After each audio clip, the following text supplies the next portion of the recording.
yes.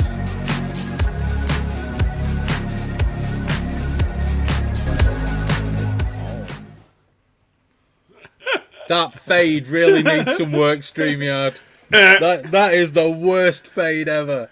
I promise. There isn't a fade. Something out for that, guys. There is no fade. That was on off. It went up in volume and then just cut out. It was like, what is going on? There we go. That music reminded me a little bit of these Hills Festival that I went to with last year. Dancing in the rain right at the end of the festival. It was good. It was fun. Dancing in the rain. I haven't done that for a long time. It was great, I'm sure. We probably should have figured out who was doing the intro. Brett and Graham will remember that video, shouldn't we? Jackie, can you up your audio a bit? What? You seem to be fading in and out, mate. Like 1 minute you're really nice and crisp and beautiful and loud, and then next minute you kind of drop off of a cliff. I think it's that super fancy directional microphone where you actually have to talk into it for it to pick up anything. It might be. No, hang on. Actually, yeah, see, the volume has gone down loads on this all of a sudden. Freaky. For fuck's sake. Right, I'm just gonna pour myself a beer. pure pro. So, Chris, while you're pouring yourself that beer, going to tell us about your what you were brewing today? I could do. I could tell you about what I'm brewing today. Would you like me to tell you about what I'm brewing today? I would love that. So, today was my first brew with Craft Beer Pie 4. Yes, me too. And there are a few issues.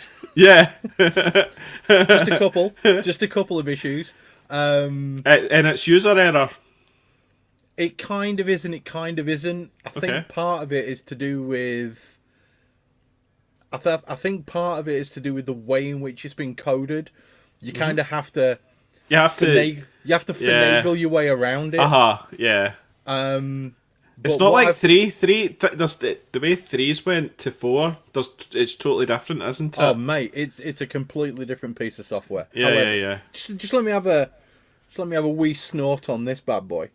Oh, you got the burnt mill? No. Just to see whether or not Tricky's right or not. Yeah, Tricky's right. Nice. So, essentially what I did was, I did a little bit of... it was a Pilsner and Vienna base, my standard go-to nipple base. With a little bit of Carapil. So it was 2 kilos, 375. That's my malt bill. It works for me. It's beautiful. It tastes nice, okay? Then with the hops, what I did was, I went straight into the hops with... in fact, just let me pull it up, because if I don't, I'm going to start talking bollocks, and it's not going to be nice. In fact, why don't I just share this recipe? Shall I just share this recipe? Yeah, put it up on the screen. Why don't I just share this recipe? Right, why can't I now... Oh yeah, I've got to click there, click there, click there, click there, and then click there. So, I called it the pierced nipple. And essentially, it is 2 kilos of Pilsner, 2 kilos of Vienna, 375 of Carapils. I went with a massive bittering addition of 3 grams of Magnum. As you do. And then 75 grams of Centennial and 50 grams of Amarillo at 70 degrees for 20 minutes. Yeah, it's quite big whirlpool. Not really. It's only 125 grams. It's not that much. But what I did, or what I'm going to do, is this Mosaic and this Simcoe are both cryo. Mm-hmm. So they'll be going in for 3 days for a dry hop once it's finished fermenting. I use WHC's Hop Unlock, but what I've done with my... profile just here is I've cranked the chloride and dropped the sulfate. I've also added a little bit of bicarbonate purely to kind of balance off the flavors with the stuff that I was doing. So this is more of an experimental batch than anything else. I left my calcium at 77, my magnesium at 17, but that actually ended up being slightly higher. That ended up being about 47. Have you got quite a bit of Epsom in there? Not loads of Epsom, no. About 2 grams. Okay, so you must have a bit of magnesium in your water source then. No, it's RO. So how the hell are you getting that much bloody magnesium? Well, because I added magnesium chloride. Ah, so you did. Right, okay. So I don't have that, actually. My magnesium ended up a little bit higher than that. I ended up finagling around and adding something and taking something out. I haven't saved that version of the recipe. So yeah, it went really well. It was the first brew that I've done on my big kit in a while. Everything else has been done on a 10 litre. And what it actually ended up with was 2 boil overs. Because obviously you've got to. Yeah. And it's a completely unreproducible brew. All right, there's no way I could reproduce this. I could not do exactly the same thing again. Okay. Right? My temperature probe was out by 2.5 degrees. So when it said 95 and I went outside to basically take the lid off the kettle, it was already fucking boiling. It was everywhere. It was all down the side of the kettle. It's still outside. It's all over the table. Did you not do a boil with water before? Yes, and it was the same temperature. And do you know you can get it to beep at you when it gets to near the boil temp? In order to do that, I'd need to have a buzzer in my box, and I don't like buzzers. I've got it. It's good. Mine's buzzed at me, and I was like, "Oh, that's nice," and took the lid. But Andy, I don't like buzzers, so I'm not going to have that. Mine goes beep beep beep. Yeah, and that's it. So that's basically what I've come up with. Ended up hitting every single number bang on. pH was perfect. Pre-boil was perfect. OG was actually 1 point higher, and I was actually 1 litre over volume, so I'm not going to complain about that. That's good, man. So there we go. It seemed to work for me. So I'm going to save that window for later on. Who's now doing the introduction? Or was that the introduction? That was not an introduction. That's good, because I didn't want that to be the introduction. Is my level any better now? Yes, it is.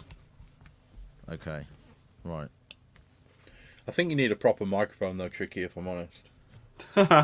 Don't. I've got more equipment than I need, and it's not. It's got the most proper microphone. That's just such a finicky little bitch. It's like it's unreal. I'm not sure if it is the mic or whether it's the new box of tricks I've got it plugged into, but I've just bypassed that and gone straight into the interface now. So, but the level seems more. Well, the level's higher and it's more consistent now, right? Yeah, much better. Definitely, mate. Okay. Right then. Stick with that for now then. Whichever one of you guys does the most hazy pales, you better do the intro. Tricky. I win.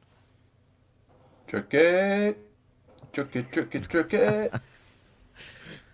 we please start? Then. It's fucking 20 past 8. Yeah, let's get on with it. Hang on. What episode are we? 65. Good evening. Start again. Good evening, ladies and gentlemen, and welcome to episode 65 of the Hop Edition.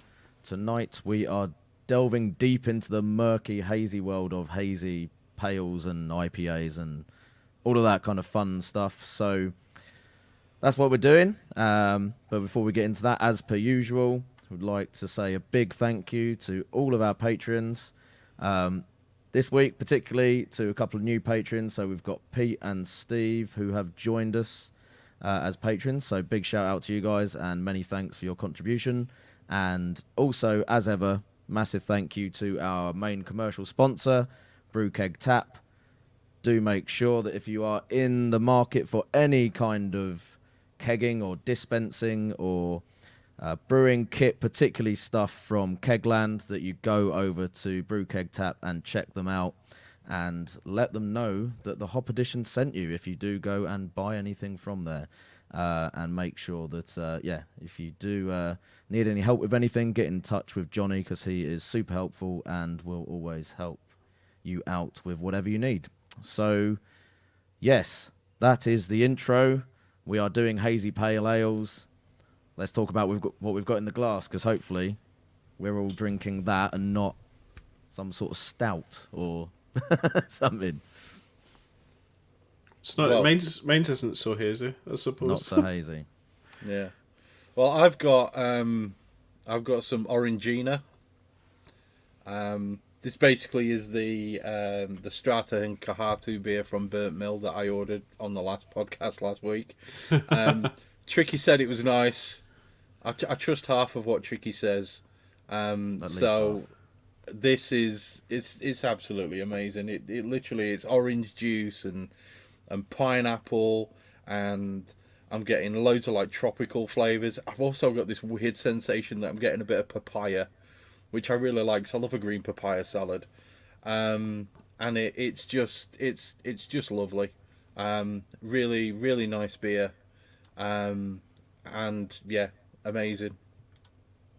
I was pleased when I tried one of those after recommending it. That didn't taste rubbish the second time round. I was like, I had it the other day as well. Plastered when I drank that and thought it was great, but yeah, it was really good. It is a really, really good beer. Very nice. I'm representing tonight with my Burnt Mill t-shirt. Nice. I think if you order a certain amount of beer, you get a reasonable discount on their merch.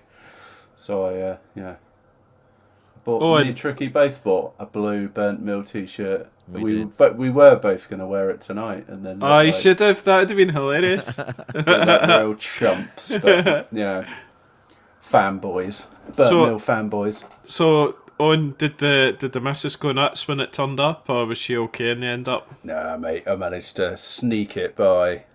Yeah, it was a rather large order. Namely, because I bought their entire range of their 750ml mixed firm spawn beers, and obviously they're packaged to the high heavens, and it just made the box absolutely huge. In fact, it was one box taped to another box in some sort of strange L-shaped Tetris piece. But I haven't tried any of their spawn beers yet, but I've had a couple of the cans, and they have been very enjoyable. I just wanted to highlight Chris's trick was what he does is he gets the hop edition put on it instead of Chris Millington. He puts the hop edition and then says, "Oh, they must be sending me trial beers." all the secrets, how to get it past the wife. I'm drinking what was a hazy beer, but is seemingly clearing up. So it's a tiny bit hazy. But this is my low ABV pale ale. So if you guys have listened to and or watched or followed along live to the low ABV episode that we did a couple of weeks ago, you'll hear me talk about it there. But still enjoying it. Still really nice. Still got lots of hot pop. And enjoying it. And impressively, there's still some in the keg. I'm doing the exact same thing on with my low ABV beer as well. That's what I'm drinking, and it's more juicy than it has ever been. So I'm a bit concerned. That means it's probably about to kick. I better get a tasting recorded for the old YouTube as well. But mine's is like, I don't know when you guys had it, what you got, but I'm getting like citrus tangerines just now, which is just pure mental. It just changes. You'd have to go and listen to the episode, to be fair, Andy. It's been a while. I think we drank it quite near the end of the podcast, so my memory of all of the tasting notes is a little bit hazy, to be fair. Hazy. But it was very good. Yeah, thanks. Unintended pun there.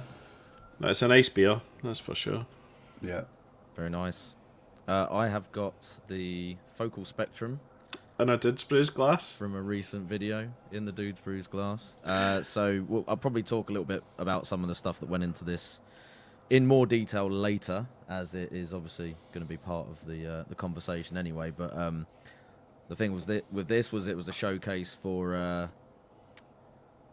Spectrum. That's the one. Spectrum and Incognito primarily, but also pure hop pellets. So it was all Bath Hass. Kind of advanced hop products going into it, and it's just pretty much kind of essence of that classic Citra Mosaic combo. The recipe is based on a clone recipe for Focal Banger off of the Malt Miller website, but having never tried that. I was just hoping that it would come out something along the lines of the Citra Mosaic beer that Siren did as part of their Time Hops collection. And yeah, it's obviously not the same as that, but it is kind It's of better. well, I wouldn't go that far, but it's reminiscent of that. And that, I was sort of, when I set out to make it, I thought if I can get it anywhere close to what I remember of that beer, then I'll be happy. So I think it is, and yeah, so I'm really happy with it. And it's the Spectrum and Incognito just put so much potent sort of hop flavor into it that it's pretty insane. So yeah, it's a good one.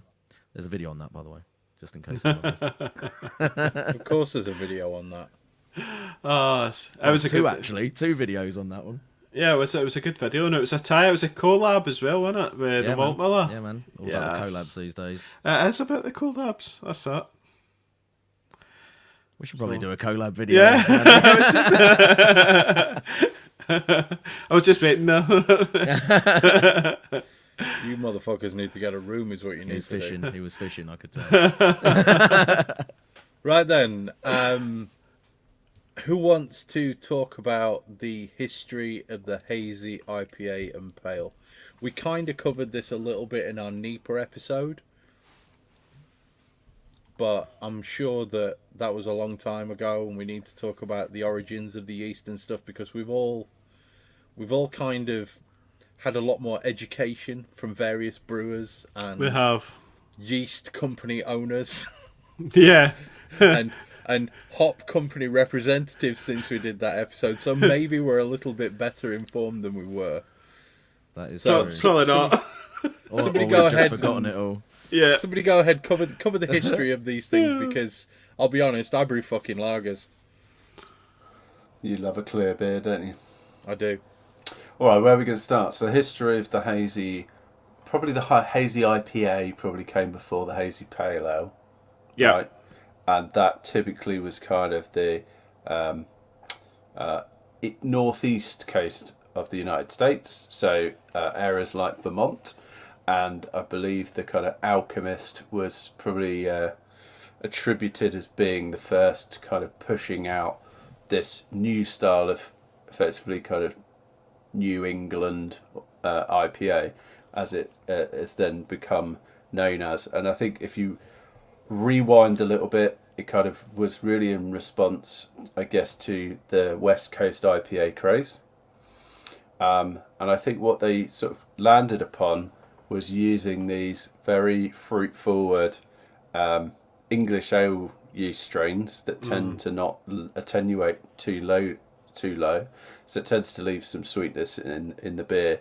But then playing with particularly the kind of newer hops that were coming around, in terms of Citra and Mosaic, and really hitting the beer with huge dry hops, and generally that dry hopping interacted with the yeast contribution, resulted in this like very slightly sweet, very hazy, very hop forward beer.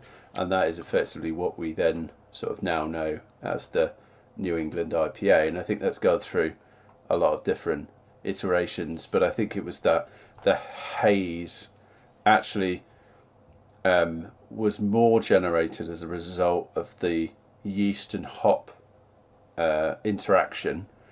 And it was probably later misunderstood. And some people may misunderstand that the haze is not contributed to by things like the adjuncts in the grist, such as oats and wheat. Although they will add haze, they will tend to not add a permanent haze. So that's kind of an interesting point that we can get onto later. And then obviously that sort of spanned into then other styles such as the Hazy Pale Ale, which is just arguably sort of a lower ABV version of the hazy or the New England IPA, and that really then just took over the world. It came across to the UK and it became very prominent there, and it's quite prominent in Australian brewing, and it's probably become by far the most popular style of beer in my opinion, in For craft brewing, right? It's hazy 100%. IPA. I don't think you will find a brewery out there that doesn't have some sort of hazy pale or hazy IPA. There'll be a stalwart somewhere on that'll be like... There'll be Yeah, some. yeah. But I would say you're talking about a very small percentage, I would say, of craft brewers that don't have a hazy beer in rotation in some form. So Exactly. yeah, it's super popular, and there's a very good reason for that. That haze tends to carry flavour. I think who was talking about that? Adam Makes Beer, I think, was talking a little around how haze carries flavour. And Lance. Lance, it might have been Lance, in fact.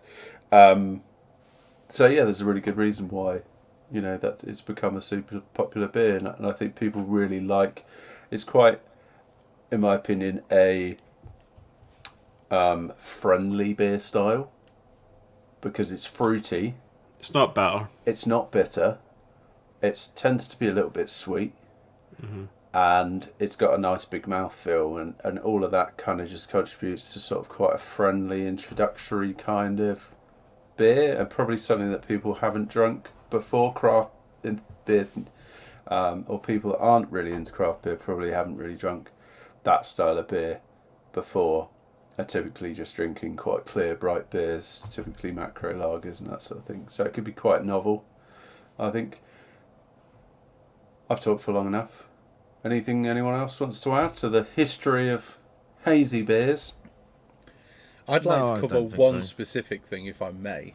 Go on then, Chris. If you do a search on the internet, which I did, for the history of the Hazy Pale, there are many references within articles on certain websites which state that using a low to medium flock yeast is the way to achieve haze. Now, that may be the case with a wheat beer, but that is most certainly not the case with a hazy pale. The haze is a product of the yeast of the fermentation. It is not the yeast that contributes the haze. And this was something that Lance brought up when we did the Omega Yeast episode that he was talking about. It really piqued my interest, and I'm still waiting for that piece of research from him to be published so I can have a read of it. Yeah. I don't know about you guys, but if I get a yeasty pint, I can taste it. And you can taste the difference between a yeasty pint and It's got a that hazy kind of... pint. It's almost got that sort of dry, powdery thing on you. It's that nap-like velvet on the roof of your mouth that you want to scrape off with your fingernail. Yeah. It's one of those kinds of ones. I don't particularly like that unless it's in a wheat beer, because kind of the flavour of the wheat beer works with the yeast. That's why it's such a defined style. But it is not the yeast in suspension that causes this, because that would be a bad pint. This is a definitive aim of the yeast and the brewer to create the haze without a low flock yeast. And it's something that a lot of people get caught up on. They're like, oh, well, I'll just use a wheat beer yeast. You could do that. Not going to taste right, but you could do that. You have to have the product of the yeast in order to create the haze, not the yeast being the haze. Yeah, I agree. I think there's the key difference there is one is permanent haze and the other is impermanent haze. Absolutely. Because if it is just the yeast in suspension, eventually that will just drop. Whereas if you make a New England IPA, you can lager that baby for as long as you want, and it's not going to drop clear. Yeah. I found that where London L3 seems to just hold a perfect haze. If you combine it with big dry hopping. Yeah. If you make a bitter with London Ale 3, it will drop bright. Yeah. It's not actually as low flocculation as people make out, because I've made standard ales or other kind of recipes with it, and it takes a little bit longer, but not much. It's not, I wouldn't describe it as even particularly difficult to get it to drop bright. It just takes a few days longer usually. Exactly. These yeasts came from the Old English breweries, which typically were putting out bright beers, right? Yeah. So that it's an interesting point you raised, Chris. And what was really interesting was a few years ago there was even discussions amongst home brewers and maybe even some pro brewers that were adding like flour to their beer to add more haze. Fucking and stop stuff. it, people! Stop it! That was hilarious. Or I think pushing the adjuncts like really, really big, which I probably wouldn't recommend. I think there's a kind of certain amount that you would want to put in a hazy beer, but what that's really adding is more the mouthfeel of the beer, in my opinion. It's adding to the overall perception of the style than its purpose is to add haze. It's not. That's not what it's doing. Should we talk about the Grist then? Yeah, why not? Oh, that was a nice segue, wasn't it? So we might as well. Andy's a fucking professional. Well, let's build it from the base. So it's a fairly easy starting point as far as your base malt. I think we can all probably agree that you generally go for something that's pretty pale. Yeah, pale. Nice pale. Relatively low in flavour as well. So if you are going to have a flavourful malt as your base malt, you want something that's probably leaning more towards the sort of sweet, light kind of bready or maybe brioche kind of malt flavour, as opposed to, say, a kind of like dark bread, toasted bread, nutty, more traditional kind of English ale malts like Maris Otter and things like that. Perhaps lean a little bit too far that way, and are also a little bit darker in colour sometimes as well. So examples, things like Golden Promise, I've certainly used that quite a lot in Hazy Pales, and I think that it works well. Quite well. Just extra pale malt, which essentially is the same as kind of generic sort of certainly UK lager malt. It's like Crisp. Like Crisp do that sort of thing. Yeah, Crisp extra pale I think is used by a lot of people. Yeah, it's a classic staple of that style of beer, I think. Yeah. And lager malt. Yeah. Mentioned lager malt. You could use things like Pilsner malt, but you wouldn't really want to be wasting a really good quality Pilsner malt because it's not really going to bring anything to the party once it's. Yeah, you just want a low colour UK barley. Sort of would be. It works well. So Vienna's out then. Yeah, I would say so. Munich's out. Yeah, it's out. So yeah, base malts is easy, but then we can talk about the the kind of adjuncts and stuff like that. So wheat and oats are probably get your white wheat. Most I've got to get that Chateau Blanc. Chateau Blanc. But, your wheat and oats are the obvious ones, and those are what you'll see most commonly. But there's a few other options nowadays as well. So what is the approach that you guys take as far as your use of wheat and or oats and other stuff? Who's used anything other than those? I think Owen, you've played around with chip malt, haven't you? Yeah, I've used chip malt quite a lot as opposed to carapils, which is just chip malt to dextrin malt. So it will just aid with head retention and add some additional mouthfeel. And I honestly can't really tell an enormous difference, but from what I've seen from the research is that chip malt's slightly lighter in colour than carapils. Nice. But in all honesty, you're not using it in huge amounts in this kind of style of beer. It typically would be maybe 5 to 10%. In my experience. What do you guys reckon? Yeah, it's about all you want. Yeah, you don't want loads of it because the additional flavour that these malts bring, and I find carapils is a very distinctive flavour. If you start kind of bringing that, then you're gonna take away from your hops. You don't want that. But then, what's your base malt? Sometimes it's like 75% of the base, and then the rest is like between wheat, oats, or flaked wheat as well. Do you guys have a preference as far as like wheat or oats, or a combination of the two? Because I mean, generally in most of the recipes I would use, it tends to be a fairly even split. So maybe sort of totaling about 20-25% between the two. But depending how I'm feeling on that particular day or what I've got in stock, it would generally be a kind of fairly even split between the two of those. Yeah, I don't like to go too heavy in the wheat because it can dry the beer as well. You need to really watch. I agree with that, definitely. Typically, I think a good rule of thumb is about 10% of the grist for each. So I'm with you, Tricky. Mm-hmm. That's about it. You could probably push the oats to about 15% if you really wanted to, but Yeah. I think there is a point at which if you use too much, you can get a little bit of a sort of grainy, slightly grainy flavour. Which and 8.4. That's what I went with. 884. Went with what? 8% wheat, 8% golden naked oats, Oh, that's nutty. and 4% carapils. Nice. Yeah. Yeah, naked oats are good for just adding a little bit more flavour. Nutty sweetness sort of thing. Yeah. Works quite well with this the beer hot. actually Simpsons. is a bit interesting in the grist because it's got malted oats, but no wheat, and it's not a huge amount of the malted oats. It's kind of like 12. Check the recipe if I can. That's the thing. 12%, but it's not a super thick, soupy kind of haze on this one. It's more Because you get... just a light haze. You can sort of We see talk- a little bit through it.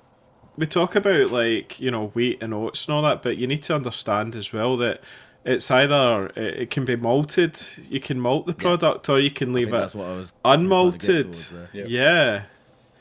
So it's like... Where do you go there? I think like the that's- golden naked. I think that's partly to do with what sort of flavour you want to get out of it, because it's going to, with the golden naked oats, that's a good example. It's going to give you a different A toasted presentation sweetness of that sort of oat thing. flavour to it. Yeah. But also it's going to affect the amount of kind of proteins and stuff going into your mash as well, isn't it? So if you've got unmalted adjuncts, Like your flaked wheat. then that is potentially going to make for a slightly more opaque end result, perhaps. You need to watch with your flaked wheats or your unmalted grains because there's all sorts of bugs that maybe haven't been killed in there. So just check the packet when you chuck it before you chuck it in. That's a good Because point.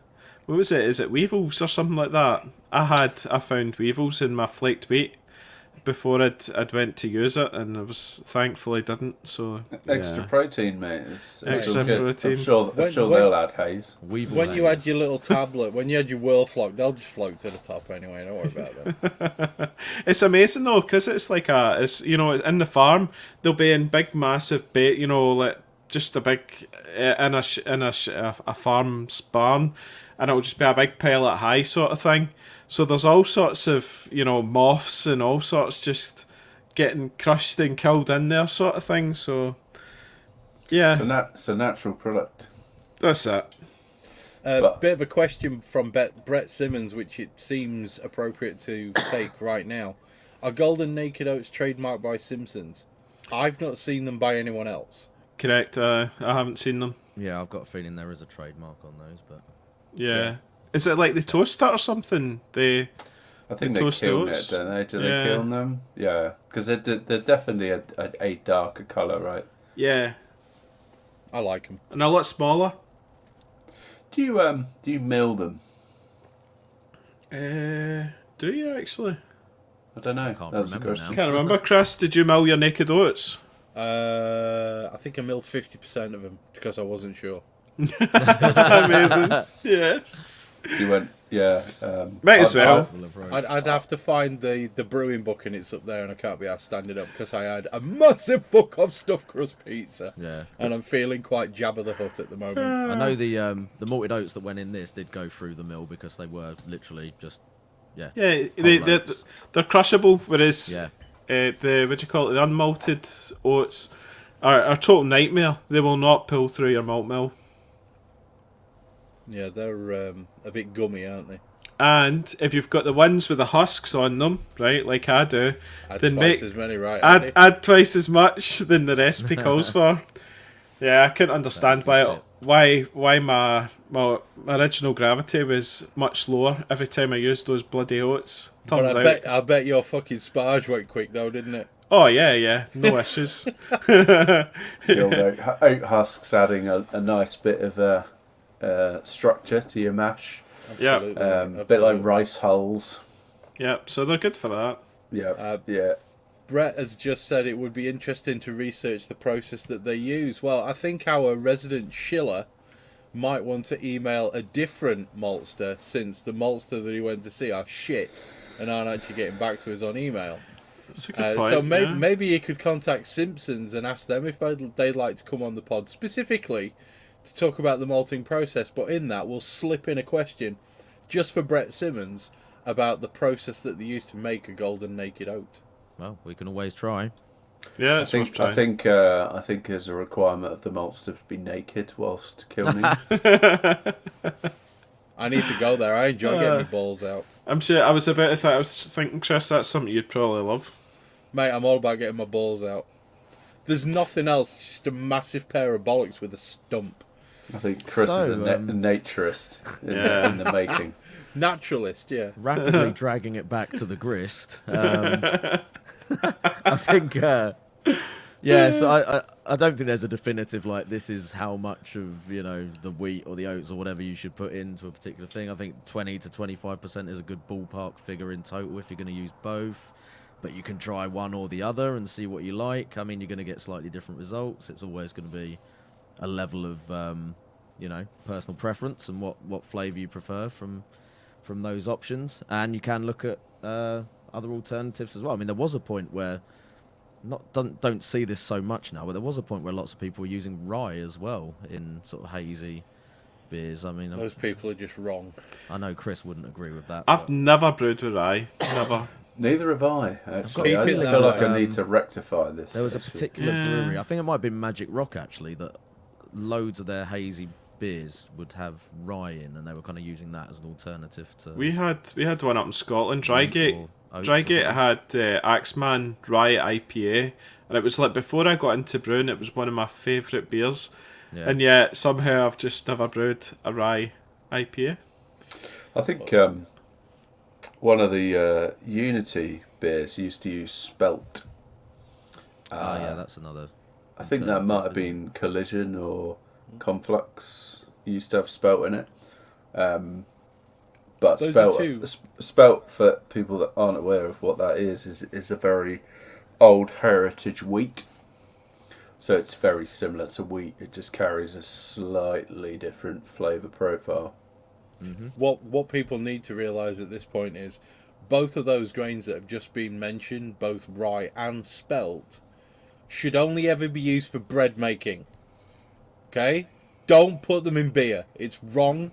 It's just wrong. I like rye beers. I haven't brewed one for ages, but I do. Make bread with it, alright? Because rye bread is amazing with pastrami, sauerkraut, bit of Russian dressing. You can make a rye beer to wash it down, and or beautiful. You could drink a real beer and just not do that. I'm gonna make Chris a rye and spelt lager. Yeah. Simcoe. Brett says Adnams Ghost Ship uses rye. Yeah, I mean drains need cleaning. That's all I'm gonna say. It's got a little bit of crystal rye in the mix, which is not something that you would want to put into a hazy pale ale generally, which kind of leads us neatly into just mentioning caramel or crystal malts.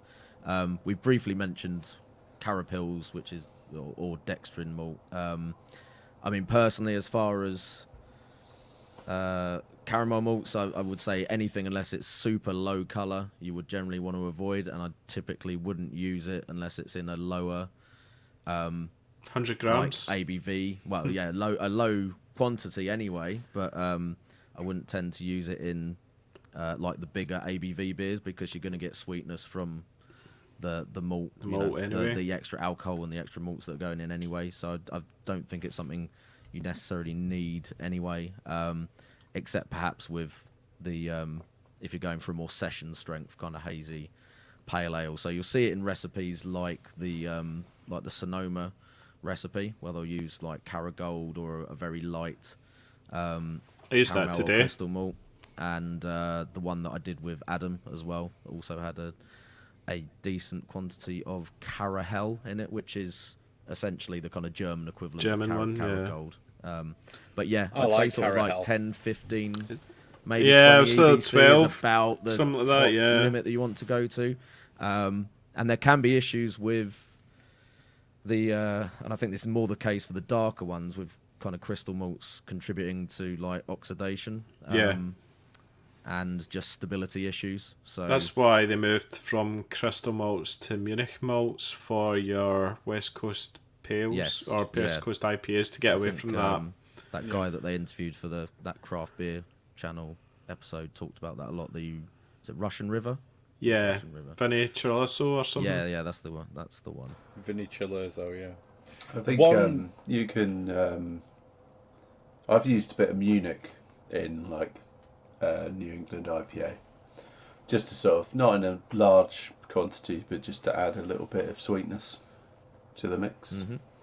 Yeah, Munich does add nice sweetness. It's a It's very bready. pleasant sweetness. It's quite Yeah. bready. You need. I think I've used the Wehrmann stuff and I've got loads of it, so we're quite happy to use it. But that I heard was it the crisp one's probably better actually for what we're looking to do there, where it brings more of that kind of that more sweetness rather than, I think Wehrmann's is quite bready, sort of very malty, bready. Bark one. No, just Wehrmann Munich 1. Oh, okay. I mean, Just that's the stuff. the thing with like malts across different maltsters, is they can be very different, despite the fact that they have the same name. They could be Yeah. quite different colour. They could taste very different. So, ultimately they're different processes, aren't they? And It's different. It's different barley that they've used yeah, to get that darker colour. Where you might find Crisp is using one of their two-row malts, and then Wehrmann's is using one of their Pilsner malts or their two-row in Germany that they're and they're slightly different breeds and all that sort of thing. So yeah. yeah, I'm with you.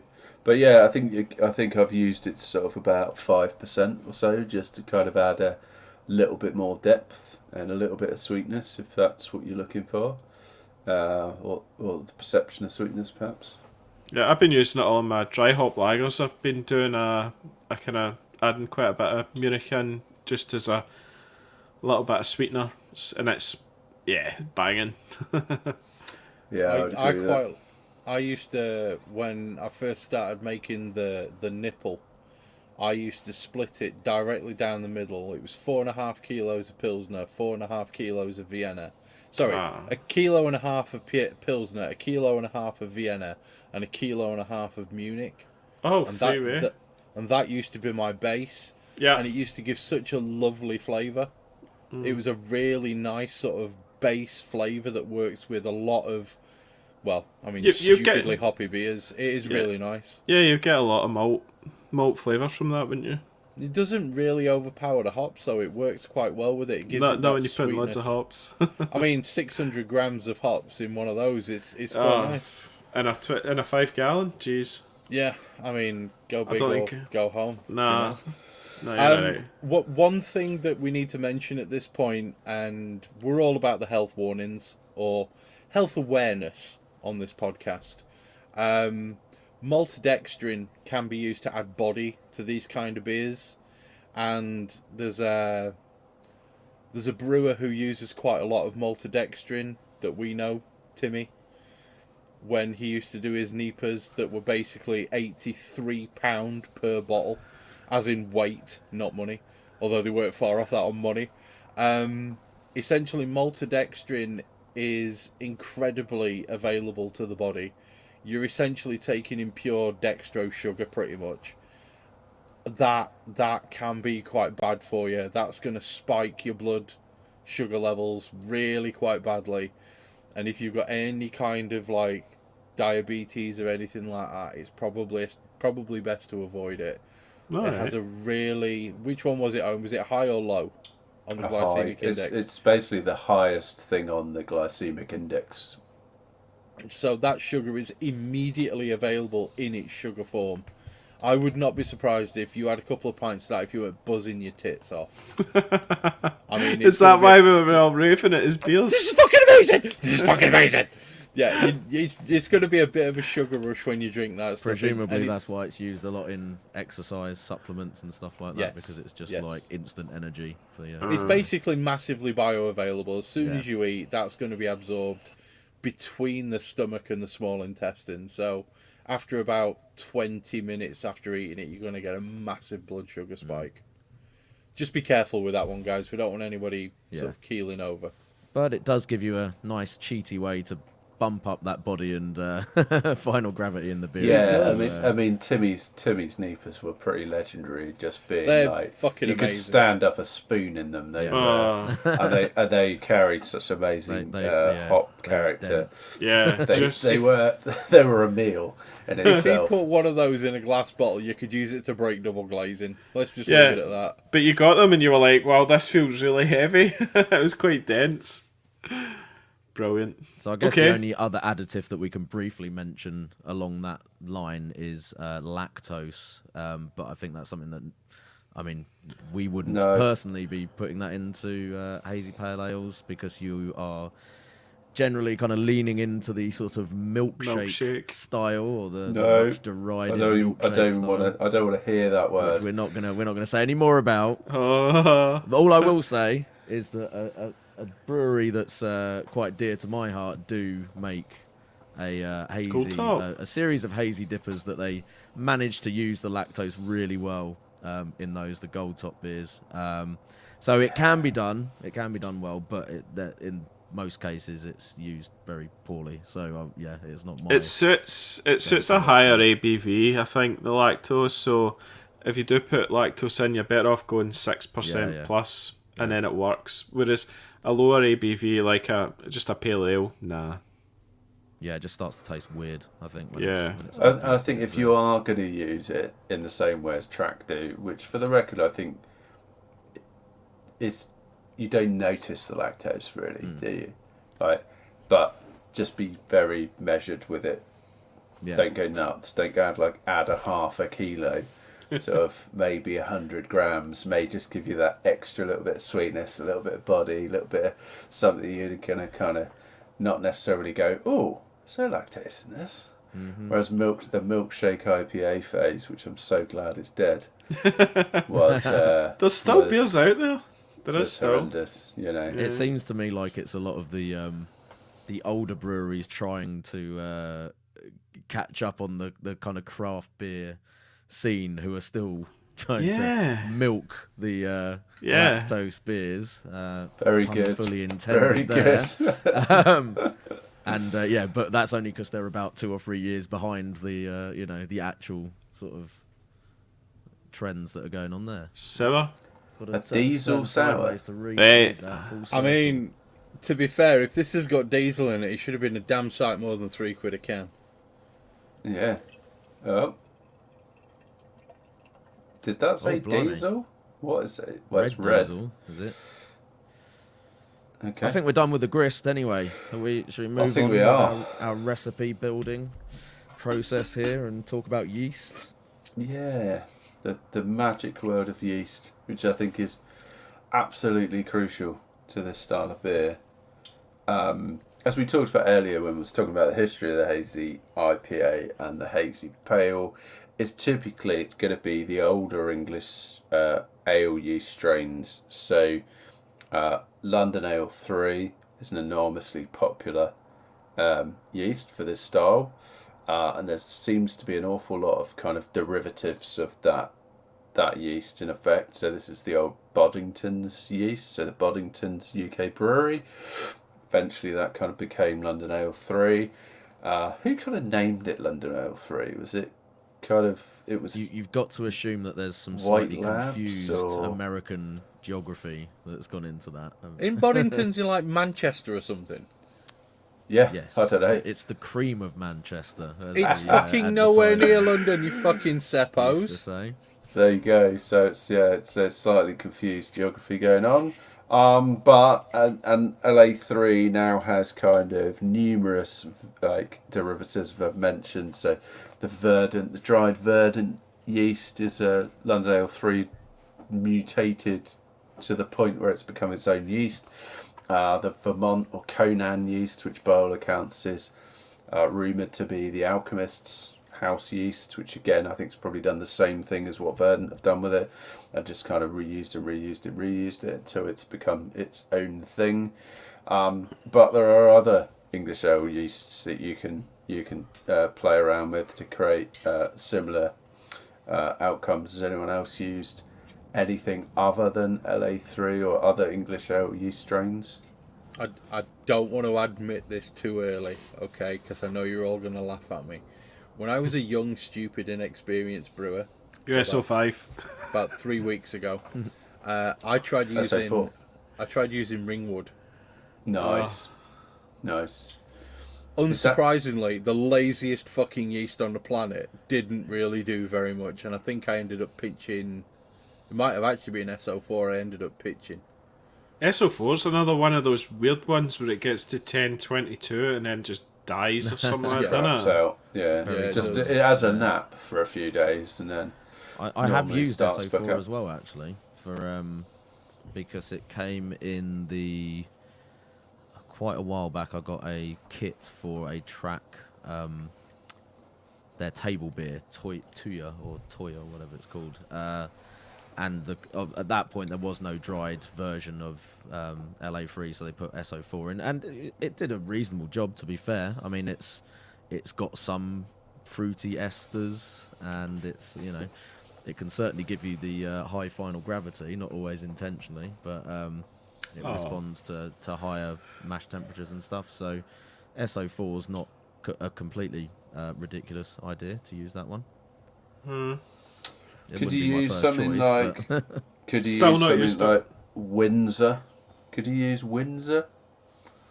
Not that I've ever tried, but that tends to be quite a low attenuator, doesn't it? Yeah, it would definitely give you the higher final gravity potentially.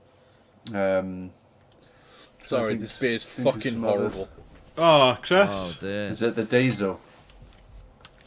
You should have got the Vault City Sour, because it is. I think that one's going out the door, isn't it? It's going out the door. You're just gonna needle him. You're just gonna like, oh, sorry mate, you got shit beer, but my beer. My beer. Amazing. See the peach and passion fruit Bellini, 6.6. Unbelievable. It is absolute juice. Unbelievable. Yeah, I mean, I must admit, I think basically it's London Ale Free or Verdant or Vermont are the ones that I've used. Yeah, obvious and I can't choices. really think of anything else beyond those that I've played with, apart from Quake on a couple of occasions, and for the beer that I was just drinking there, a hybrid of LA Free and Voss, which is the new Capri yeast, which is quite interesting. I didn't realise that's what it was. Yeah, so that's one that's worth looking into. So that's Imperial. That's one of their newer strains. And then obviously we've got the whole firelized yeast thing that's happening right now as well, which is the sort of latest rabbit hole that you can dive down. Biotransformation, well... I'll let you know how that goes, because that yeast is currently in my fermenter. I'm not sure, Andy, if it is technically biotransformation. I guess... No, probably not, is it? It's more about unlocking thiols to bring... Yeah, so yeah. Whereas biotransformation's the yeast reacting... With the dry hop during actual fermentation. And creating something different. Yeah. Which is the same thing. Which may be the same thing, yeah. Well, and I guess something transforming... Biotransformation is such a funny term, because it's like, what does that really mean? Just biological transformation. It's not very specific, is it? Yeah.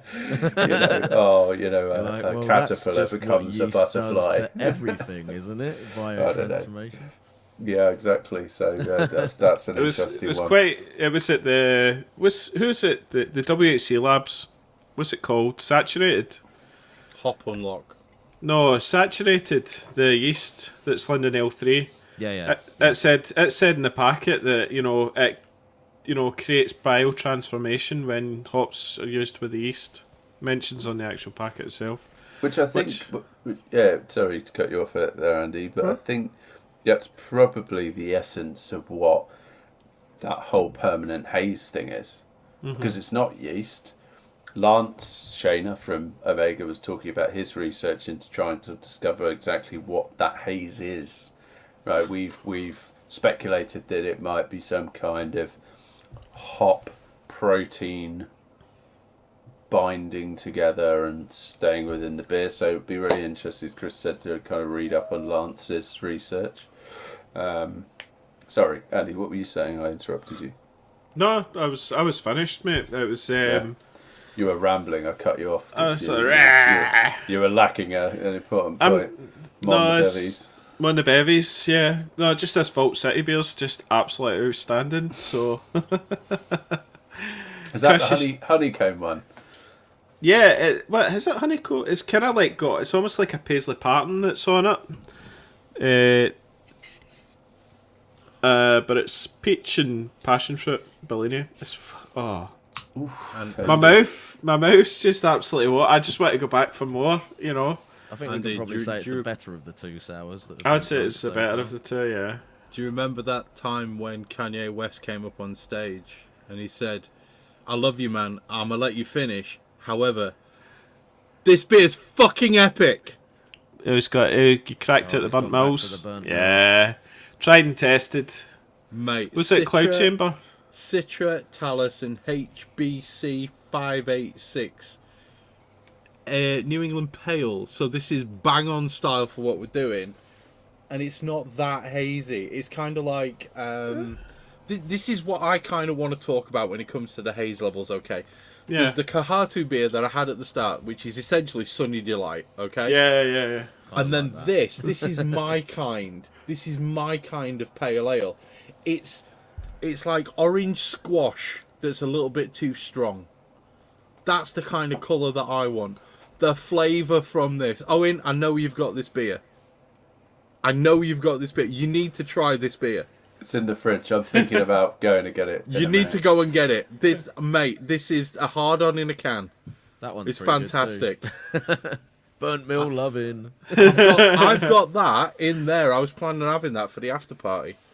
That is fucking spectacular. If you haven't put an order in with Burnt Mill, Cloud Chamber, do it now. I've got Dew Point, as in DEW, which is Citra Mosaic Chinook New England IPA, which could be quite interesting. Chinook, fucking lovely. Chinook in the boil, right? Don't dry hop, but Chinook in the boil is outstanding. Like, just don't put it anywhere near a dry hop because all you'll get is pine, resinous pine for days. But yeah, I find you get orange. You get so much orange in the kettle from Chinook. It's very good. It's still a little bit spicy. It's still a little bit piney, isn't it? But yeah, it's not the levels. You got burnt with that Chinook dry hop, didn't you? Oh, that was bad times. Pale fire. Yeah. Well, the pine fire that he brewed, yeah. Pine fire. Yeah. The pine beer. Just to directly respond. Sorry, just to directly respond to somebody who's in the chat right now. Stuart Haslam said he saw that shower on that sour that I've just thrown away. This one. On the shelf in Sainsbury's today, and he's glad he swerved it. Mate, I saw it on the shelf in Sainsbury's and my son made me buy it. So, yeah, I took one for the team so you didn't have to, okay? That's all I'm saying. Sorry, Andy, go on. Man of the people, Chris Millington. That's it. Yeah, anyway, no. Chinook. Let's close out this yeast discussion. So, to Tricky's point, Kvike yeast, Ebergarden, if you can get hold of it. I've just seen the Malt Miller have released some dried Kvike yeasts, and Ebergarden is one of them. So, and I think they're proper legit. With all the extra goodies that come in. I'm gutted about that though, because it doesn't look like toenail clippings. Oh, that's a shame. So they've been properly produced. The only issue with Kvike is it can dry the beer. It's so, you what we love it for, how it can be so, strong and just batter through. the beer. But the problem is it will end up, you'll put all these adjuncts into it and it'll still end up at 10-10 or whatever, Yeah, it will.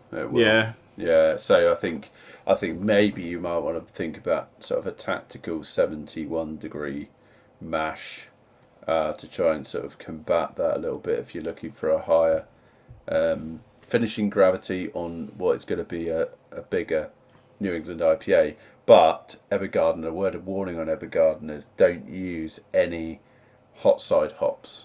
You can use Whirlpool, but apparently it emphasises bitterness. I don't know how that works biologically, but that's, by all accounts, the warning. So that's a great option. I've used Evergarden before. That's and mad. Also, and I think we're kind of lucky now in the sense that there's an awful lot of different yeast companies that are producing yeasts that are dedicated to making this style of beer. Yeah, So and dry, yeah, because before you would definitely have to get this in liquid. Exactly, yeah. So there's loads of dried versions of great yeasts you can use to make hazy pale ales, and they're typically quite upfront about these are good for making hazy beers. But when you look at Omega, for instance, I think it's not Omega, Imperial, they've got tons of different versions. Like they've got Juice. There's one called Juice, and there's so Juice is their LA3, yeah, I think, and then they've got Barbarian, which is Conan. yeah, I thought Conan was LA3. Sometimes they give you clues with the name. mutated versions. And then they've got another one that's a combination of that. I can't remember what it was called now. Bruxellensis. Do you remember that Bruxellensis yeast that was like super pineapple? There's one of theirs which is a blend of that and possibly the Juice one as well. I think it might be called. What's it called? I can't remember. But anyway, yeah. There's one called Dry Hop. That's it. That's the one I think, which is. I think there's one called Dipper as well. There's one called Julius, which I'm assuming is the Treehouse. Yeah, that would make sense. But does Treehouse not use LA3? There's loads. I mean, they all do, but they've all then ended up with mutated versions There's become. lots of people that have got their own, effectively like the verdant version of the same yeast, right? That's kind of what's happened. Yeah, but my point was that I think every yeast company will have lots of dedicated yeasts to producing good hop-forward hazy beers, so it's kind of become very easy just to go, oh, that one sounds good, and order it. Mm-hmm. I think the only thing you have to watch out for there is not just buying lots of different versions of the same yeast and that's true. Yeah, like I'm going to try out this new exciting yeast over here that's for hazies, and realising that you're just buying a different branded version of LA3 really, which I think is probably does happen. Yeah, because you've got Amiga's got was it Dipper Ale OYL 52, and that's just Conan. So you can get Conan from different. Yeah. The other thing is what you find was the WHC labs, the actual results you get can be different as well. That even though it true. says it's the same, it's not the same.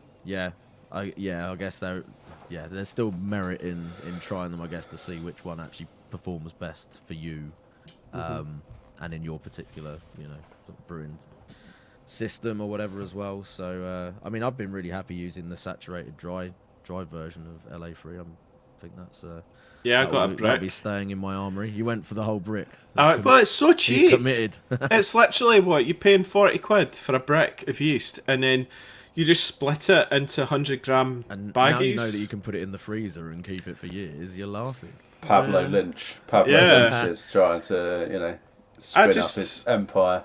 I just put it in the flying over in a Cessna, backpack, just lobbing bricks of yeast. The countryside. Backpack it, and you're good. Yeah, Andy, shall we DM me? Hit me up. I'll pay good rates. Shall we shift on to hops? Because we are the hop edition after all. Yeah. Oh, yes. Let's Hops! do it. Right. Idaho 7, just do it. It's the fucking best hop ever. There we go. That's Andy's Idaho contribution. 7. Oh, Done. love it. All right. I don't think it's quite that easy. Done. Move on. Idaho 7. Right. I think essentially what we're talking about when we talk about hops is you want something with a fairly high alpha. That tends to be the way to go. However, there are other options depending on what flavour profile you want. Well, let's just qualify that because we're not picking it just because it's high alpha. It's a lot of the big, bold flavour hops tend to, for whatever reason, be high alpha nowadays, right? Well, Chris, why don't you pull up the Survivables? Because that's after the commercial break. That's what it says on the notes. After the commercial break. Well, I thought we'd done hops. We haven't done hops.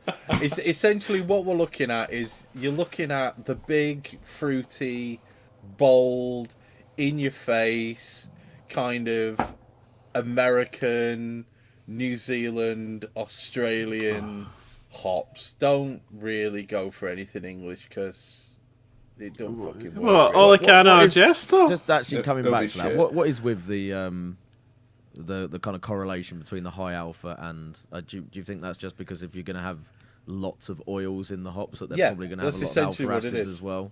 That's essentially what it comes down to, right? But you have to watch, like Galaxy, we all know, you cannot put that in hot side. Yeah. That's the difference between The beta. Humalone and co-Humalone, though, isn't it? That's what that comes down to. It's alpha and beta acids. I mean, you have and a few again- outliers, don't you? There's things like Rawaka is one that's got quite a relatively low alpha acid, but oil-wise, it's just it's all oil. Yeah.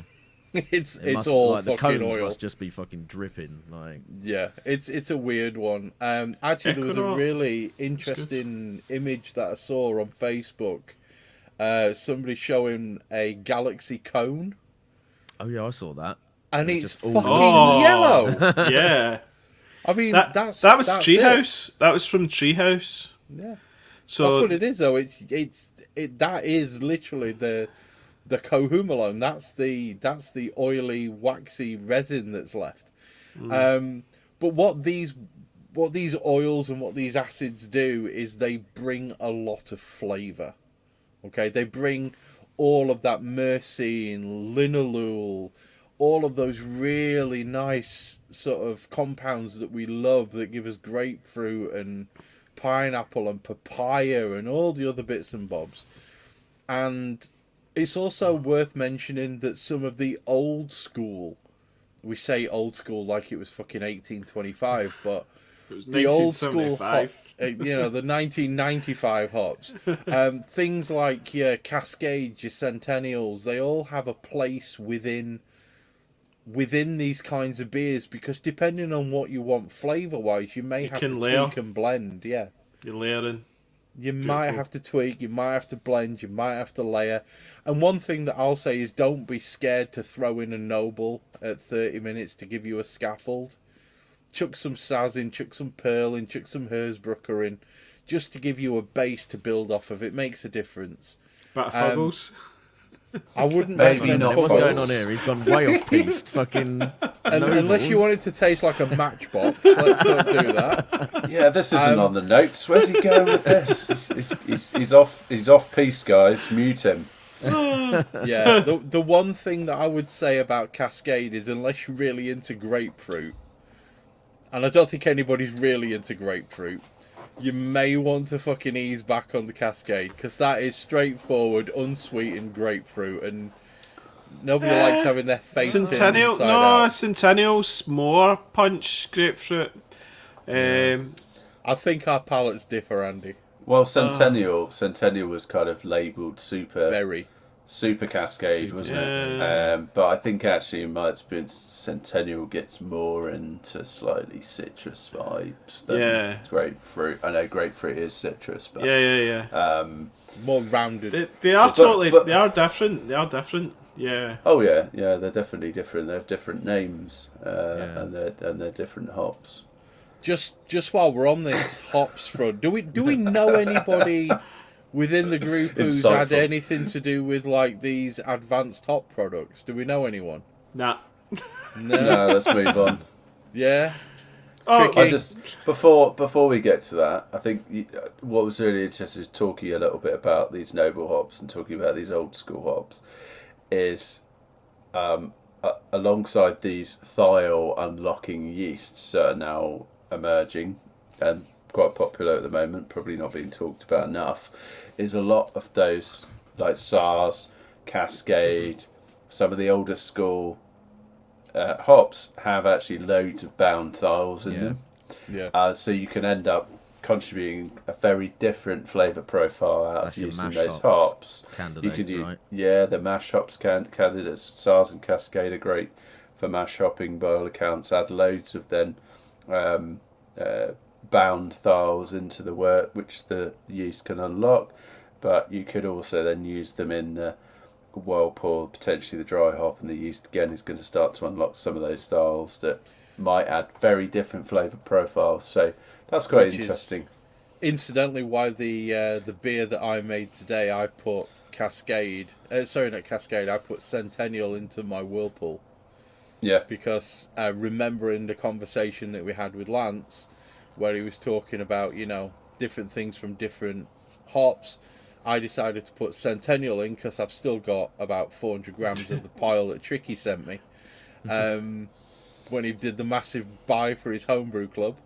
I put some of that in today and 75 grams in the whirlpool with WHC hop unlock, just to see what it brings, and then I'm going to throw some cryo mosaic and some cryo Simcoe into the dry hop and see where we end up.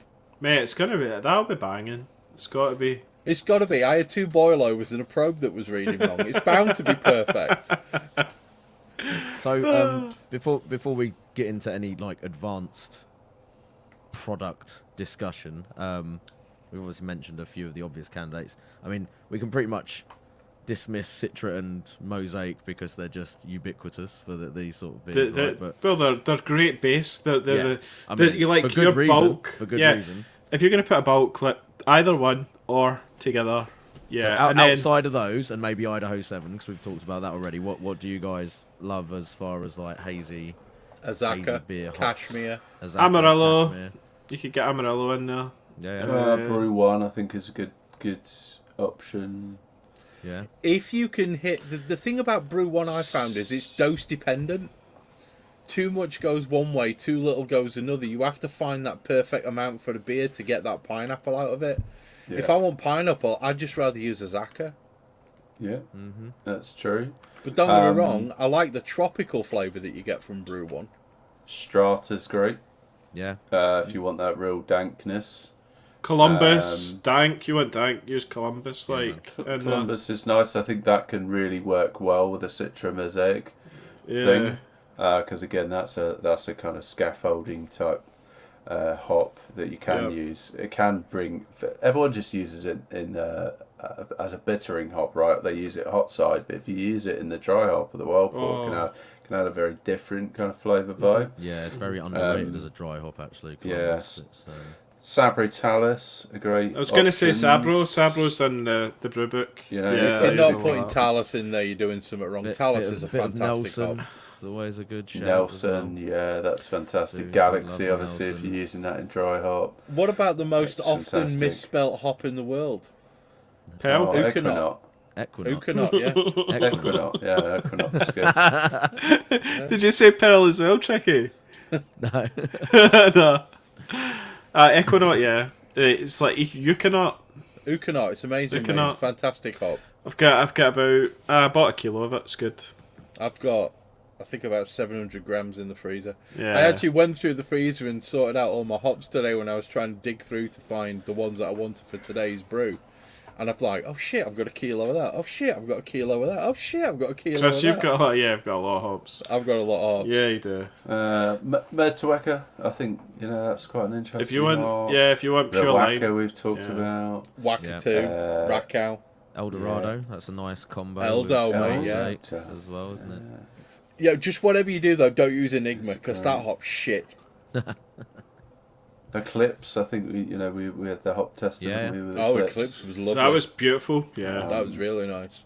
I think It's if you definitely been combine used by a that lot of with people some in hazy beers as Citra, well. bit of Citra Cascade Eclipse could be fantastic. Yeah, What do 'cause you reckon to we thought it was all most- West Coast type. Most. with to give you the Oh, strawberry Motueka. Motueka for the lime, Yeah, you got it. and then a Zaka for the pineapple? No.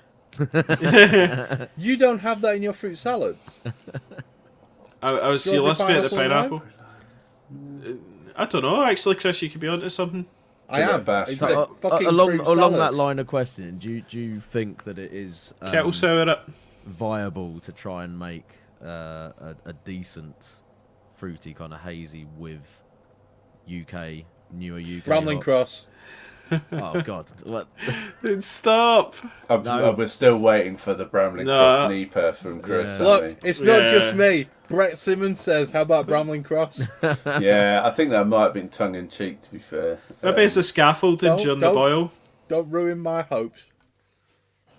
I'm not convinced you probably could make a particularly great New England IPA or hazy pale ale with Yeah. just English hops. If I'm honest, maybe hop unlock type yeast might change the mean, game, but People have been trying, haven't they? But it's not like it's just don't fucking bother us. it's not like you've got anything that's kind of taken the world by storm or anything that seems to have become a regular or anywhere close to being like a core beer that is using those kind of hops. There was another podcast that tried to do that, wasn't there? Yeah, might have been. Anyway, There might have been. I think if you could get some really high quality English hops from somewhere like, is it Brookhouse, that produce, and treat their hops in the same way as I think the Americans do in their processing, Yeah. then maybe you could. I mean, because I had a beer. Harlequin is like the one that's almost there, but it's still not really enough to just stand on its own, I don't think. And the problem, you can't believe the hop growers like advertising that it's going to be this new hop's going to be like totally revolutionary. It makes Yeah. it sound like it's the new Citra, and then you use it and you're like, yeah, no. Yeah, they go on about kind of like trying to revive the industry and stuff, and it's like, well, just be a little bit more honest about like how you're trying to sell it would be a That good would start. help. Yeah.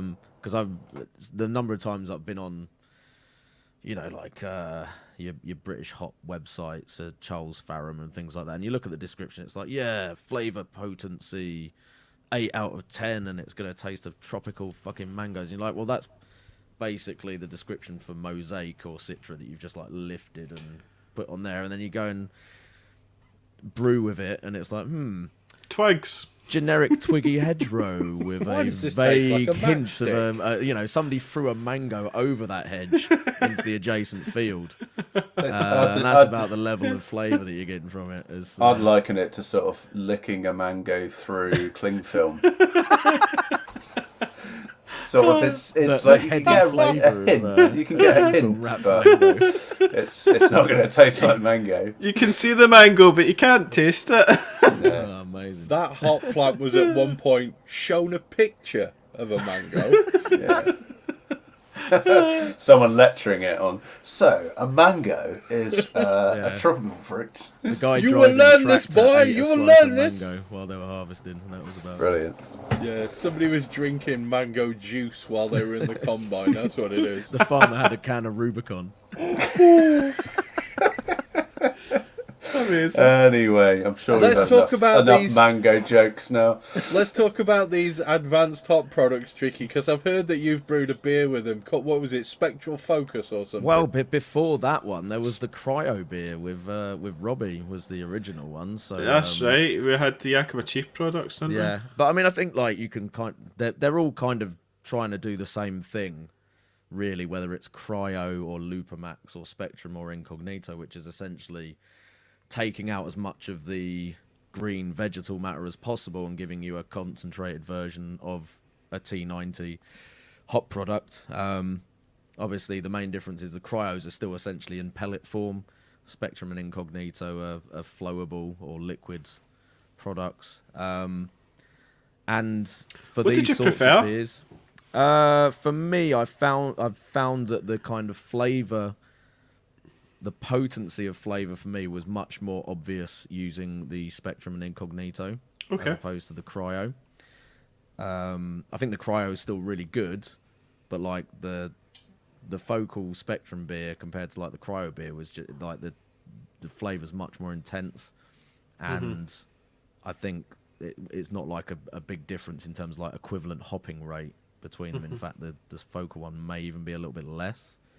So that's my personal preference, but it's, you know, I've not really got enough experience of using either of them to give a resounding verdict. But I do think that the biggest advantage of all of them is just avoiding that potential for the vegetal, grassy kind of green hop burn that you get, and you can really like ramp it up. And I think I've talked about it before, saying it feels like it's a little bit like a sort of cheat code for getting that level of flavour, hop flavour, without risking the downside of it, which is the for me, like I've found when I've really been pushing the dry hop, and well, particularly the dry hop, I think is the biggest issue there. It's the crossing that line where it just starts to become very grassy and kind of green, and you have to spend a lot of time waiting for hop particulate to settle out before you can actually really drink the beer without getting that hop burn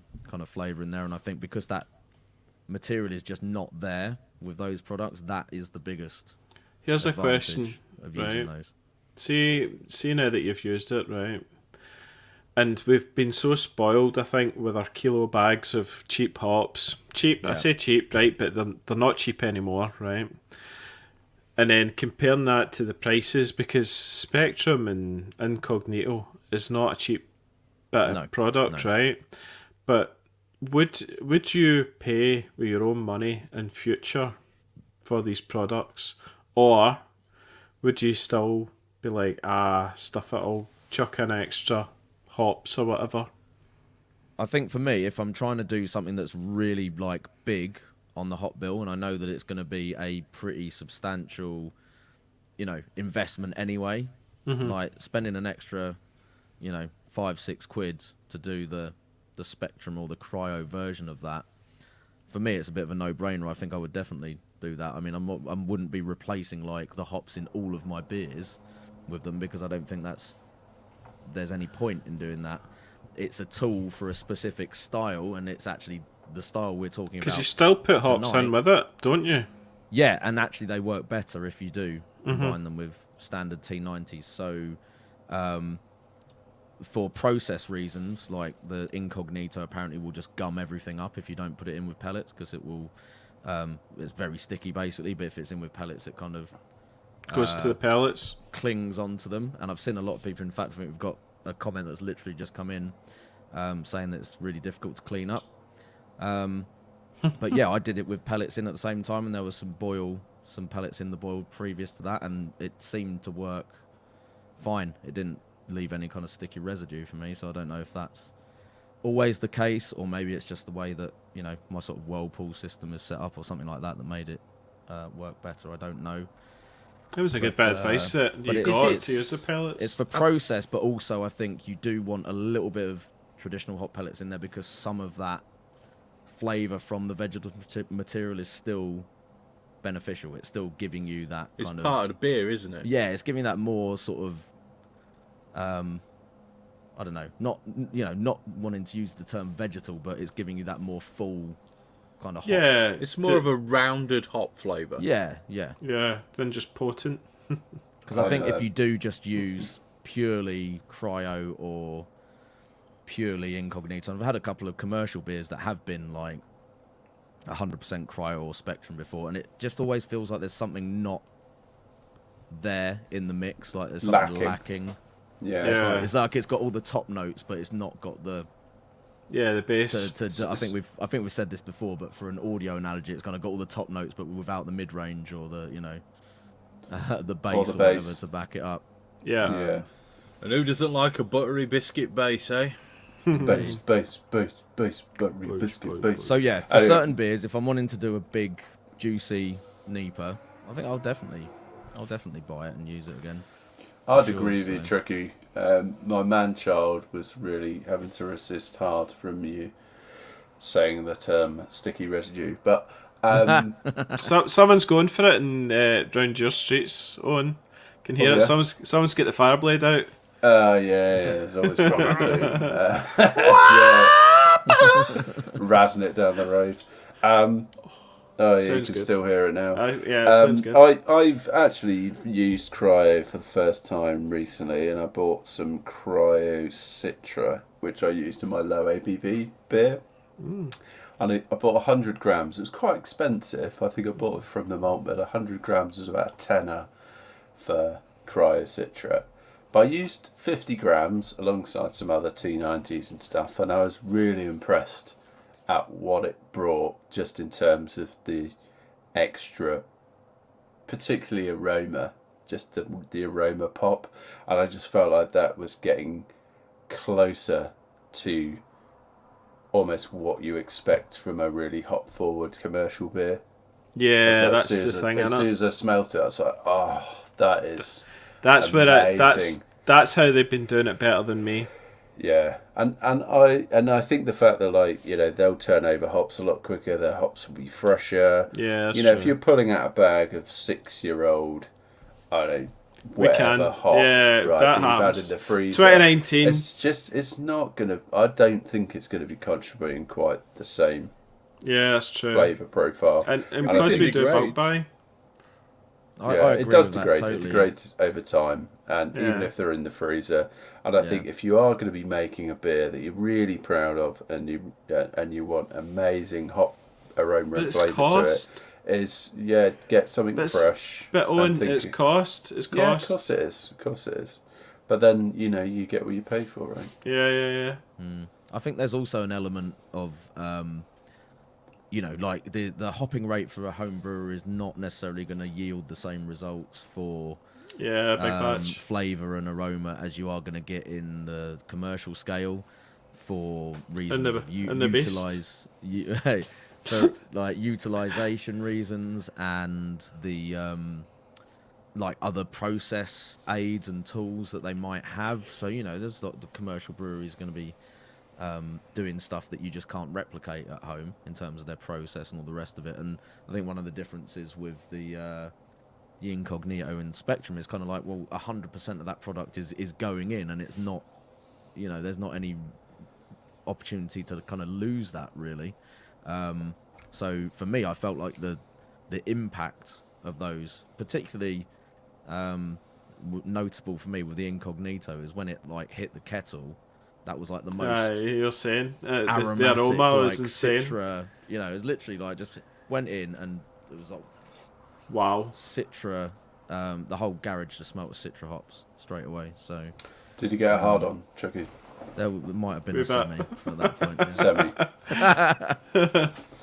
Fair dues. Right, we've thrashed hops to death. Nice. Let's do a commercial break, shall we? Yeah. Yeah, but Let's I go to a think- commercial break. I did it. There you go. I was just about to say, can somebody do an intro? Yeah, I don't really want to get a different beer out. I'm very happy with this one that I've got. I don't want another. There's not much of it left, Chris. So I why don't don't you go care, first? man. I don't want another beer. This one's lovely. Well, I was just saying, why don't you go first, given as there's only half Okay. a pint left. Right, so this is that glass is quite sticky. Okay. So this is Cloud Chamber by Burnt Mill, which is a Citra, Talus, and HBC 586 New England Pale at 5%. And aside from phenomenal artwork on the can, which I love a good cloud. Clouds are amazing. This beer just it's like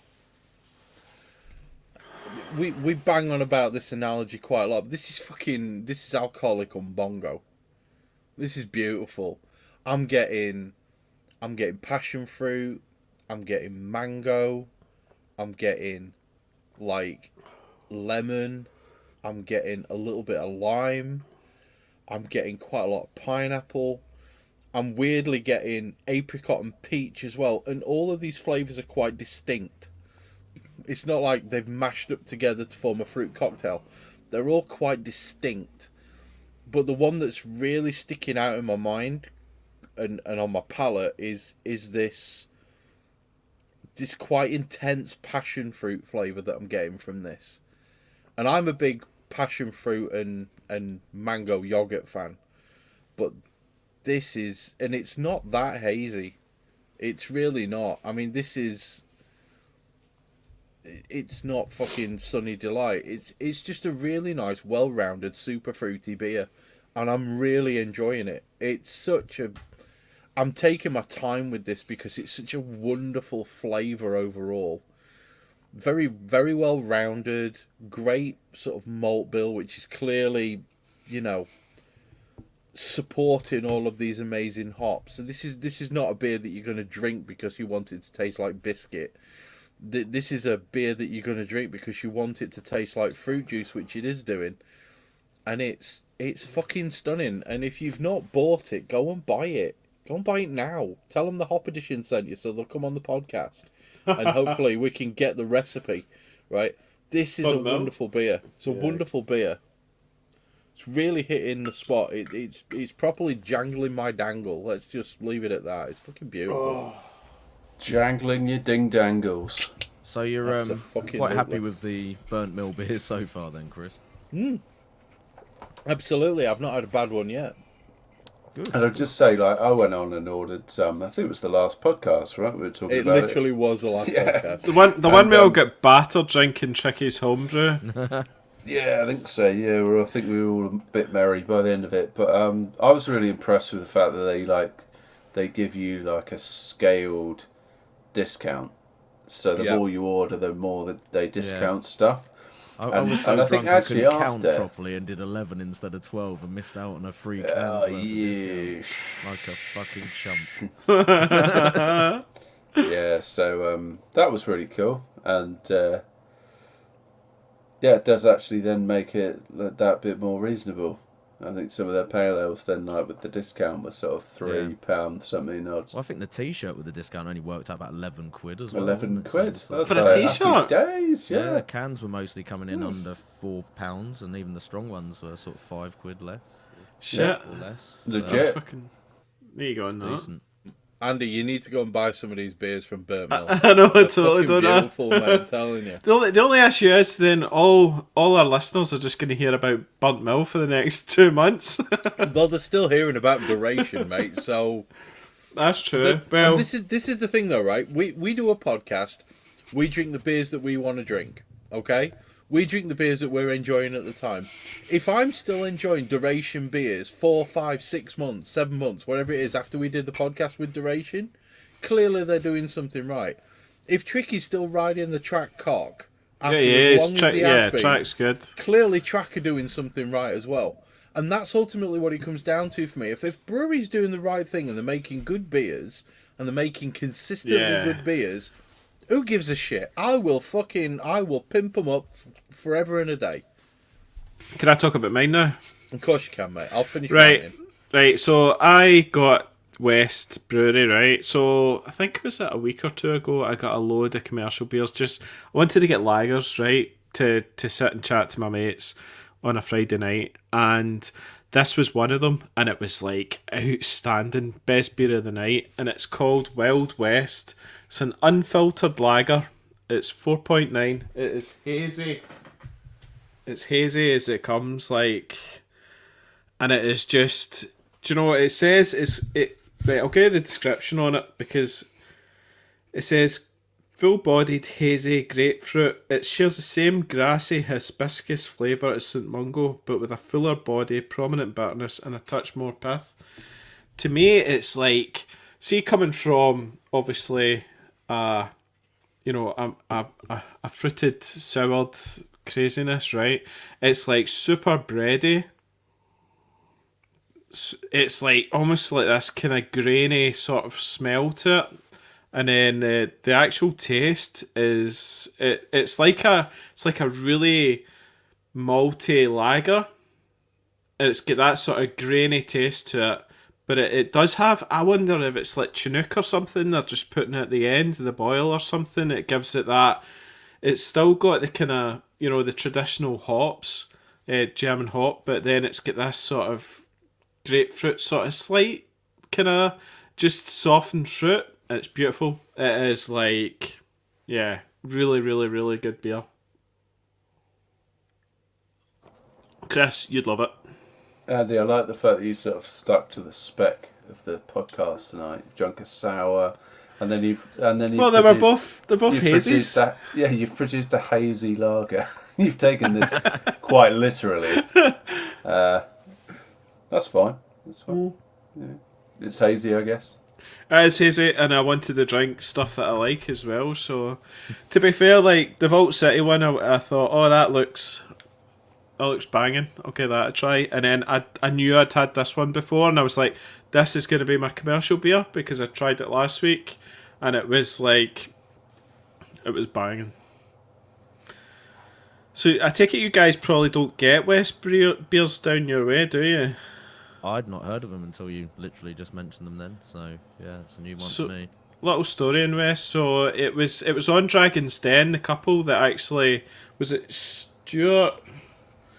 Her name was Wetzel or something like that, and his was Stuart. So it was W-A-S-T. So it's West, but so it's like. Yeah, that was the brewery name, and the idea was she's German, and they did German lagers in Glasgow. So it's actually in the East End, but it's West Scotland really is where it kind of is. But it's in the East End of Glasgow, and they set up this German, like proper bringing German beer brewing, kind of early maybe noughties sort of time into Glasgow, and they just produced some of the best German type beers for us in this era anyway.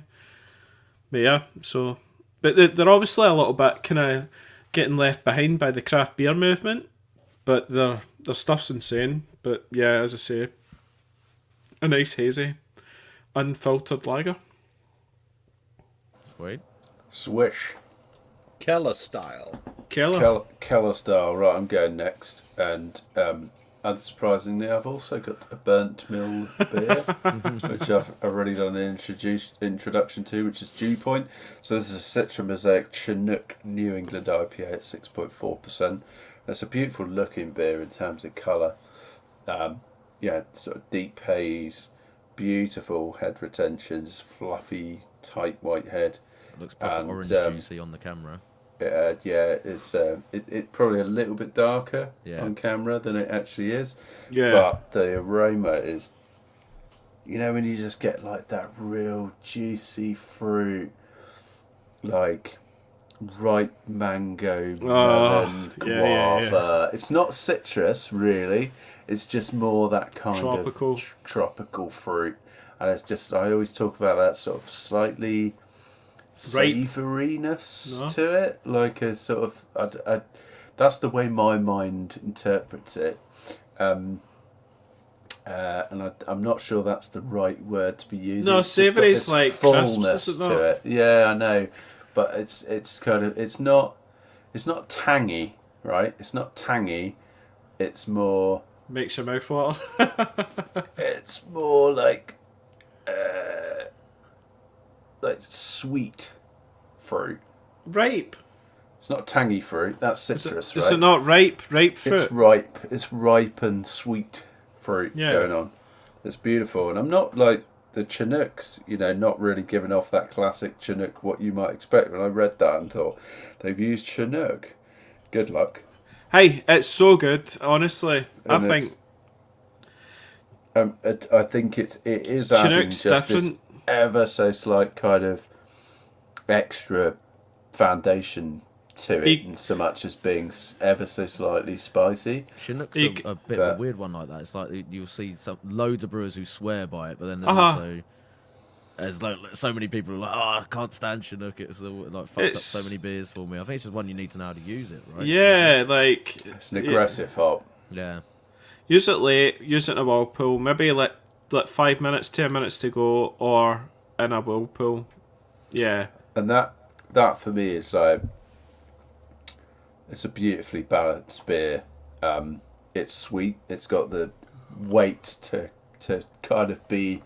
And I think I personally think 6.5% is the perfect point for a New England IPA. Yeah, it's not too much. Although I do really enjoy Dipper, don't get me wrong, but I think 6 to 6.5% is just where you start to carry enough body to really give it like a sort of proper sweetness, punchiness, and on the flavour, it's all that fruit, but I think the Chinook comes more through in the flavour actually, and I think it's more at the back end. Are you getting grapefruit? Yeah, I think you're definitely getting that grapefruit vibe because you're getting that big sweet ripe mango guava thing up front, and then the finish. It sort of drapes across into like lovely grapefruit, slightly bitter. And that bitter, I think that pithy bitterness carrying through to the end makes you go, oh yeah, I'll have another sip, please. I'll have another, yeah, exactly. Thank you, yeah. One more bowl, please, sir. That's what the Yakima IPA I had that Chinook in the Whirlpool, and it's like that. It's just this pithiness that just sucks all, you just want to go back in for another one. Yeah, it's beautiful. It's absolutely beautiful. So I'd highly recommend Dew Point as well, if you guys have got a can of it, or if you can order. In the fridge, bro. I feel like that little bit of bitterness to balance the NEPA is something that is needed, and there's underrated. There's definitely been this kind of quest for the lowest bitterness possible and flabbiness. And I think Max it just Flab. ends up with like a beer that tastes great sometimes for the first sip or two, and then it's just not really. No, it's just like nah. I just pull me in. I like my girl sweet and big, flabby. Sweet and flabby. Mate, they've got to have a bit of meat on their bones. Anyway, I think this is something that, whilst I agree we are currently midway through the commercial, I think this is a point that needs to be made as far as the style for a New England Pale. If you want to go down the route of making the least bitterness possible, the most fruit flavour, and just producing a beer which has zero bitterness and all of this body and all of that kind of stuff, you're going to end up with a beer which is super flabby. You're going to end up with a beer which isn't particularly pleasant to drink, and you're not going to be able to drink much more than one or two of them before you want to move on to a Kolsch. And we've all experienced this. We've all experienced this as we've gone through our drinking sort of and our brewing evolution, let's call it. Eventually you get to a point where you realise these beers need bitterness. They need the 30, 40 IBUs that are going to balance everything off right. Because beer is about balance, personally, as I've fucking preached as my mantra for years and years and years. And the bottom line is, if you do not have some bitterness to counteract this, you are going to end up with a beer which is not as drinkable as you want it to be. And that's a fucking travesty when it comes to these beers. I think I'll agree, absolutely, Chris. Like, you nailed that speech, that diatribe. I think it was needed. Thank you. But I think as you learn on your brewing journey, bitterness comes in kind of slightly different flavours, and I think using different hops, very much right? so. And I think what you want to try and achieve is a subtle bitterness, like a bitterness nonetheless, but you don't want like an upfront spiky bitterness. You don't want a Galaxy at 60 minutes bitterness. No, you don't.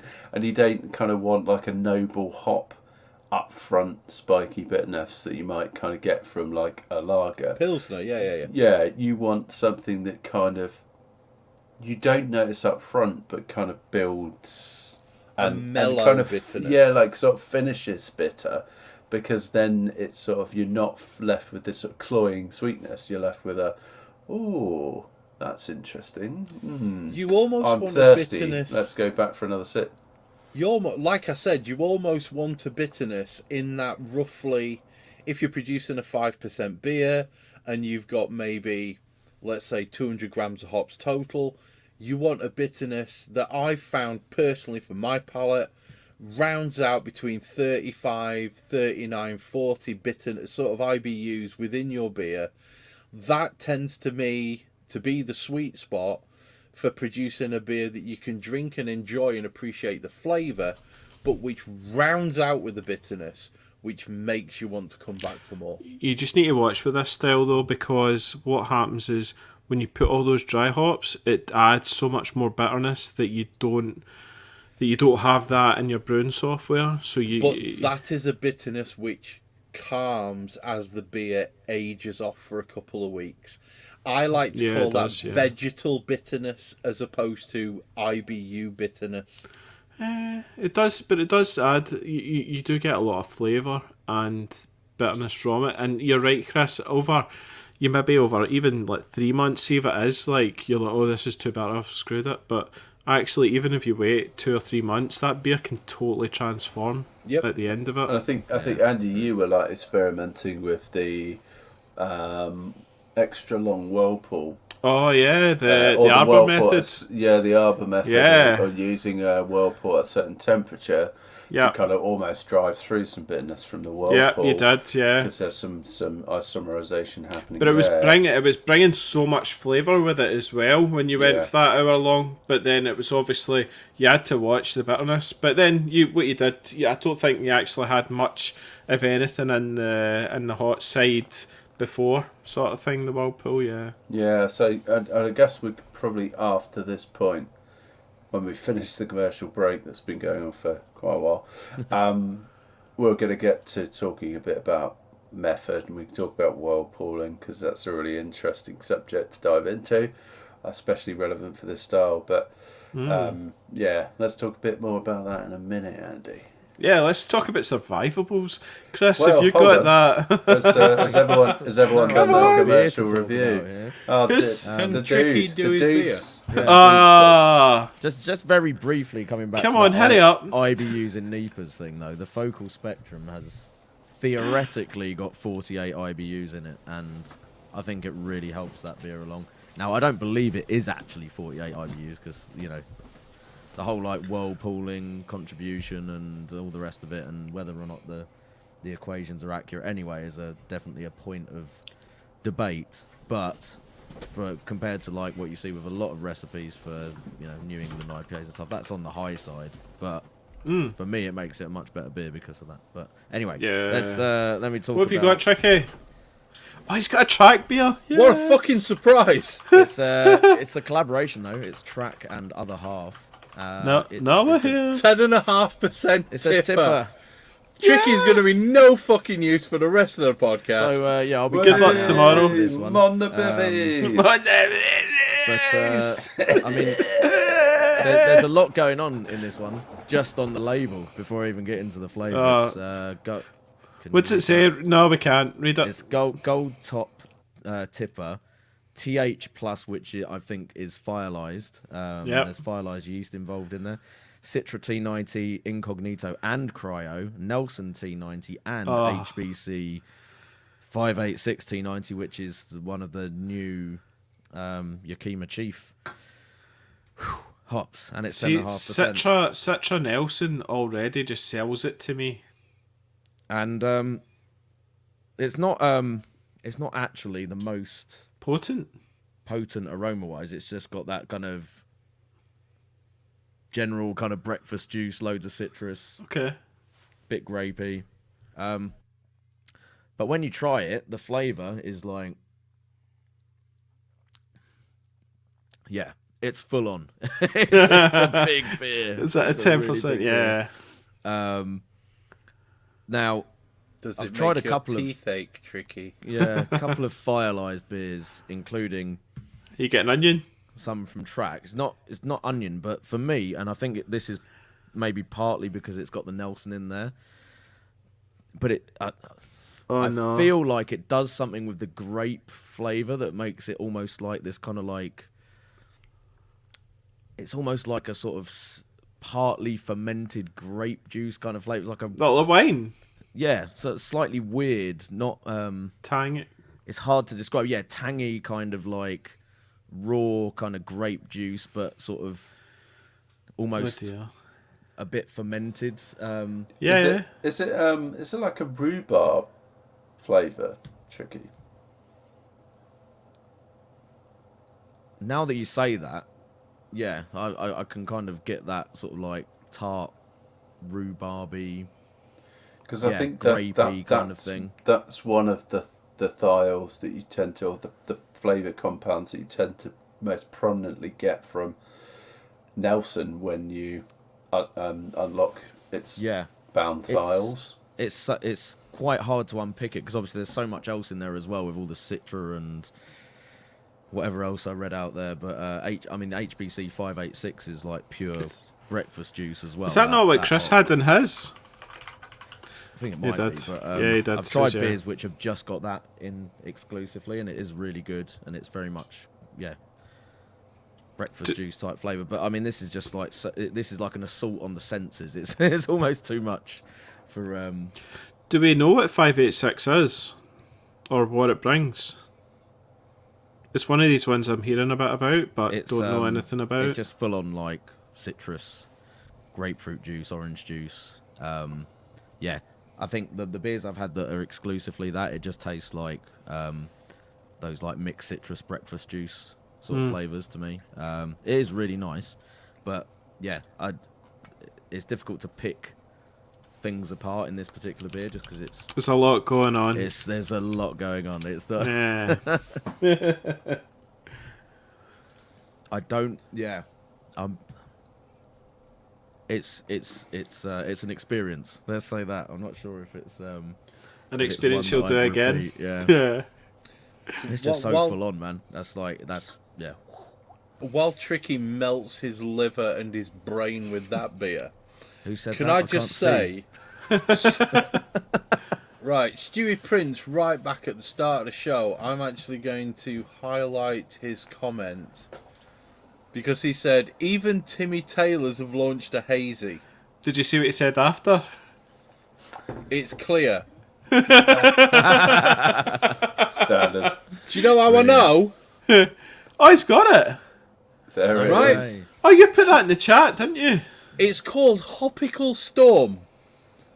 That is the coolest beer. Oh my Right? god. This beer is fucked up by one simple thing. Now listen up, Timmy Taylor's fucking brewery, if you're listening, because I know you're from Yorkshire and you should be doing better than this. Alright? Number one, crystal malts. Fuck off.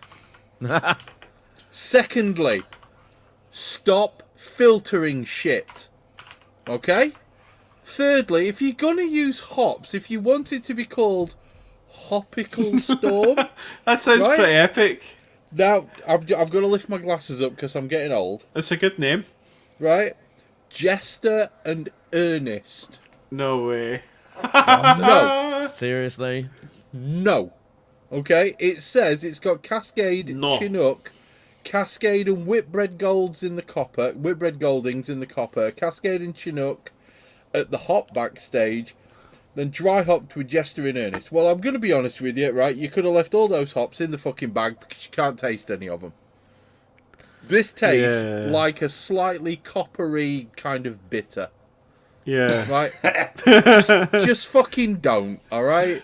I mean, I know it's probably really crap anyway, but I think having that off the back of those really good burnt mill beers is not going to help its cause. I cleansed my palate. They're probably that used to their traditional hopping rates that they were like, there's no way we're going to go 2 grams per litre dry hop. It just tastes sweet and oxidised. Yeah, they've probably They've probably used a bit of crystal malt in there. And I love the fact that like old school breweries are like, yeah, but we used Cascade. So like Cascade was cool in 2001. Yeah, so they're like that's new. We've school, right? just come across this new sexy hop. You may not have heard of. Yeah, Brian, the street sweeper, who was born in 1960. He's probably not going to have heard of it. All right. Fucking hell. That. Don't get me wrong. It tastes. It's passable. But it's just it's a nice general kind of better. It's a 4%. It's a copper ale. That's all it is. Yeah. There's no fruit. There's no fruity flavours. I bet you they put it. It's all boiled out of it. Let's do a straight fucking comparison. This 9.5 out of 10. All right, that is a banger. This 0.95 out of 10. I love the like massively over-egged marketing as well. Hopical stuff. I mean, if you're with gonna a fucking thunderbolt. if you're gonna call a beer a Hopical Storm, you really do have Tricky's to follow beer. through. Tricky's beer should be called Hopical Storm. This should be called April Shower. That should be called Hopical Migraine or something, I think. April Fools. The fucking what? Maybe it wasn't it? Gary, it is Hopical Storm from Timmy Taylor's, mate. That's exactly what it is. Don't fucking waste your I'll tell you money. what, the only thing that gets me thinking about, though, is the Timmy Taylor's yeast as a potential Yeah. West Yorkshire. hazy option. London Might be- Ale, might yeah. be worth What's it. the- Sorry, West Yorkshire Ale, Yeah. But which they'll have used in that, but still fucked it. They didn't put any hops in this, mate.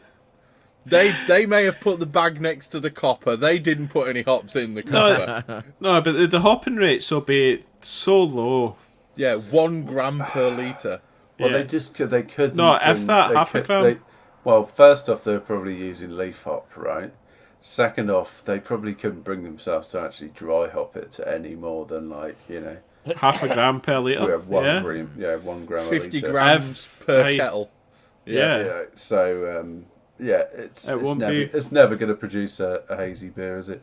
But it would be interesting to try the West Yorkshire Ale yeast because I know I've got that on slant. I think this is something that we need to begin kind of a brewlosophy style, listeners doing the experiments and then feeding back to us kind of thing. Because there's so many experiments that we could do. We don't have time to do them. Well, I mean, Tricky does, but we don't have time to do them all. Okay, we all have lives and I mean, jobs want to drink and stuff. You want to drink beer? Well, I tend to do experiments with my brewing. I try to, but jeez, it takes, like you say, Chris, it takes so much time to be able to do it, and having the kit as well. If you can do split batches or whatever, but This makes me fucking chuckle. This just makes me fucking laugh because this is not hopical at all. Chris, But it's got a lightning bolt on the can. check Brooksy. Yeah, balance. Balance. This is unbalanced. No, it's maybe balanced. Yeah. Yeah. It's just not quite to it. If you entered that into the hazy category in a BJCP competition, that's not the style, right? No. That's a So- golden ale. As Andy called his low ABV beer. No. No. Oh no. No. Chris, would it fit a golden C'est la ale? merde. Huh? Would it fit a golden ale? I mean, it's not fucking far off, mate. It looks like a golden ale. It's not far off a golden ale. Yeah. I mean, I'm sure they put a lot of effort into it, and for, Jack, the 85-year-old brewer who's been there since he was 12, I'm sure he dried up the shit out of it. But it's just a no from the Do you think he was Yorkshire probably judge. there holding the 5 cones of hops going, are you sure? No, I Sure, think- this seems know a what little he bit did? much. You sure know you what want he to put the whole bag? It was a whole 5 kilo bag, and they're a fucking mega brewery. What he did was he walked up to the top of the copper and he opened the top and he waved him in the steam, and then shut it and didn't No, bother putting him honestly, see whatever Timmy Taylor brews at. I bet you it was 5 kilo dry hop in that entire. But their batch sizes will probably be about 50 hec or something like that. in. Oh, it'll be fucking enormous. Yeah. Yeah, it'll be huge, and they'll put 5 kilos of hops in. There we go. That's us. No, what they did was they put a 500 gram pack from Get a Brew. That's what they did. And probably 50 hec. Yeah. Hop Cool Storm. There you go. Amazing. Anyway, whilst we're talking about hops, to segue in neatly, this is something that maybe Timmy Taylors need to learn about. Is Chris, the survivable Chris, compounds. do you want to bring up the survivable compounds? What, like I just have done. Oh, Like there I've you been go. asked. Oh, right, third time asking. There we go. Yeah, so Yakima Chief put together this little PDF, It's and so good. it's fucking wonderful, right? So they've used QTOF and SCD Tech to basically study these aromatics and work out exactly what it is that's surviving. Now, this wonderful chart is one of the charts that I have been studying, I have been looking at, and I have been planning beers based upon this chart. Yeah, I've been buying hops based upon this chart. Okay? So, one of the things that really stands out to me with this Centennial. is Centennial.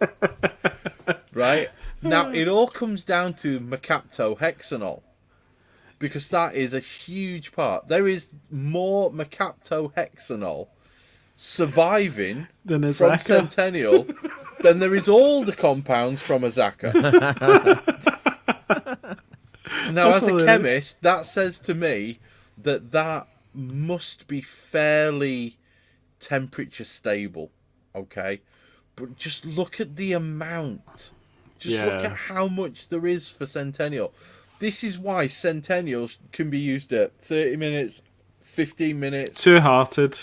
5 minutes, flame out, whirlpool. Yeah, Bell's Two-hearted is that yeah. beer. Looking at the methyl geronate as well, which is like a huge proportion of it. That's like there's more of that than the total compounds from everything from about the middle downwards, HB60, right? Cashmere, Willamette. Yeah, you're probably up to sort of Palisade before you've even gone out. In fact, But that's a that's that's two. the That's two full that's bars. like floral flavor, isn't Yeah. it? That's your because geronate is like geranium, right? That's Yeah, okay, so methyl that's the geronate, origin yeah. of that. But yeah, and Centennial will give you very potent floral notes. For some people have talked about particularly harvests of it giving you kind of like a rose water almost flavour in there, which is interesting. But Not this everyone is- would pick that out, but you know that might be Yeah. part of the reason. This is what I reckon when it comes to hops, okay, and I've got no science to back this one up. But I firmly believe that floral nature that comes from a lot of the noble hops is what provides the scaffold for the rest of the flavours to build off of. That's my belief. I have no science to back it up until such time as I drink this beer. Which is why I put 75 grams of Centennial in at Whirlpool, and then I'm going to do a Mosaic and a Simcoe dry hop and kind of build off of that and see where I end up. I'm hoping that having that massive amount of geronate in there is actually going to allow all the other stuff that comes through from the Simcoe, which seems to be linalool as a majority, and from Mosaic, I'm hoping that the mercaptohexanol, as well as a decent amount of linalool and a decent amount of geronate, is actually going to give me much greater flavour in the beer from the hop products as I go through to the sort of the dry hop and then the drinking process that comes afterwards. My theory is that the flowery, the floral nature is what allows you to build off, and that's why I've done the beer that I've done, and it was based entirely off of this particular chart. Yeah. I think it's a You good, can use this chart to tune your beers. Yeah, I think it's just a good idea my to go with. last video used this chart to make a West Coast IPA. Yeah, we kind of talked a bit about this sort of red bar at the bottom that sort of talks Yeah. about good candidates for high impact early in the brewing process versus, I guess, when they say better utilised in the brewing process. Do you know So what That's the dry hopping, right? PF, just to clarify, the PFDH underneath that in brackets, which I don't know if everyone will be able to read that if they're on a smaller screen, is post-fermentation dry hop. So there God is damn a it, I was distinction. stupid. There is a distinction here as well, like even with the ones that are sort of full on with the survivals, that they're saying that even some of those are still going to be better as far as like active fermentation dry hop versus post fermentation dry hop. So obviously, if you're looking at biotransformation and stuff, there's also a distinction there between I didn't notice whereabouts that you one. put those in. That That's would explain interesting. why Citra, Zacchus. Simcoe, and Mosaic tend to be the hops that everybody talks about when it comes to the whole dry hop, active fermentation, Even biotransformation yeah, thing. Equinox up there. Do you know, is it Laurel and Crystal kind of stand out as strange ones? How much Yeah. linalool is in Laurel? You know, Crystal that's is nuts. like an American version of a one of the noble hops, as far as Yeah. I'm aware. So it's Yeah. it's Isn't a little it bit Pearl? something like that. I can't remember exactly which one, but I think it might be Pearl. It's I in mean, a lot of dry. Is it Brewdog beers? I had a beer with. there's a lot of stuff in the chart that I think probably all of us can recognise as far as our own experience of using Izaka. hops. Wow, Azaka you need to is use like so the much of that. obvious one for me, and I think we've all talked about this before as well. Going tastes great, but just super Shitloads. subtle, or Yeah. needs loads to have an impact. And it's because we probably all were throwing it in, Yeah. early in the boil or whirlpool or whatever, and maybe Just not get getting that. much out of it. Yeah, get it in the dry hop. But then there's also those like odd ones that you go, what's going on there? Like, I mean, the strangest thing with the whole chart for me is that you've got Centennial right up at the top and Cascade right at the other end. It's Yeah, yeah. these are like supposed to be sort of two sides Similar. of the same coin almost. 'Cause Yeah. Centennial is. I mean, I guess it makes sense in the fact that Super. Centennial is supposed to be the super Cascade, but you wouldn't expect them to be like. Cascade you wouldn't expect Right it at in the other because Cascade traditionally has been used throughout the boil, right? Exactly, and yeah, that's the other thing. Like, look at your fucking Sierra Nevada recipe. It's It's all boil. all boil. It's not even in dry hop. Right? No. Yeah, that's right. So- Yes. But here's where the science comes into it. If you look at the proportion, right, of the hops, of the survivables within Cascade, size-wise, aside from the linalool and the geronate, which it may be a temperature stability thing with those two compounds, if you actually look at the proportions, it's very much in line with Centennial. It just looks like a slightly squished smaller bar than the other. Do you see what I'm saying? Yeah. I'm not saying it's exact. I'm saying it is squish that one and pretty much overlay it. So it may well be that Centennial is Super Cascade because it just expresses everything more. But also the fact that there's got to be something within Centennial which allows it to survive further along. Now, what that survivability times. comes down to, who knows? But let's remember that we're doing a podcast about Hazy Pales. What effect does this have on your Hazy Pales? This decides where you add your hops. Yeah. That's what this does. If you want to get the most flavour, the most fruit, the most floral, the most pine, the most whatever you want the most of, look at this chart, have a read, and see, right, if I want linalool is going to give me, I don't know, fruity flavours. So if I want fruity flavours, I need to be looking at Laurel, or I need to be looking at El Dorado, or I need to be looking at Amarillo. Citra. Yeah. You know, and I need to be choosing whereabouts within my brewing process I'm going to put those. Those are going to decide the flavour profile and the aroma profile of your beer. This is a fucking cheat sheet of when to add your hops and what you're going to get out of the other end. It's also telling you, if you put a Zaka anywhere near a boil, you're a Forget it. penis. Yeah, forget it. Honestly, you're not going to get much. I remember Jimmy saying to me about using Sabra in the whirlpool. Sabra and potentially Talus there as well. In so much as they've got no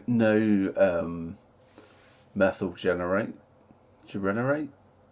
However you pronounce that. Apparently that they're really good to use in a whirlpool. Not so much dry hop, but they can add quite sort of an interesting flavour profile. I think it might purely come down to the compounds that survive as to where you use it. So there may be other compounds within these hops, depending on where you add them, that's going to be dominant.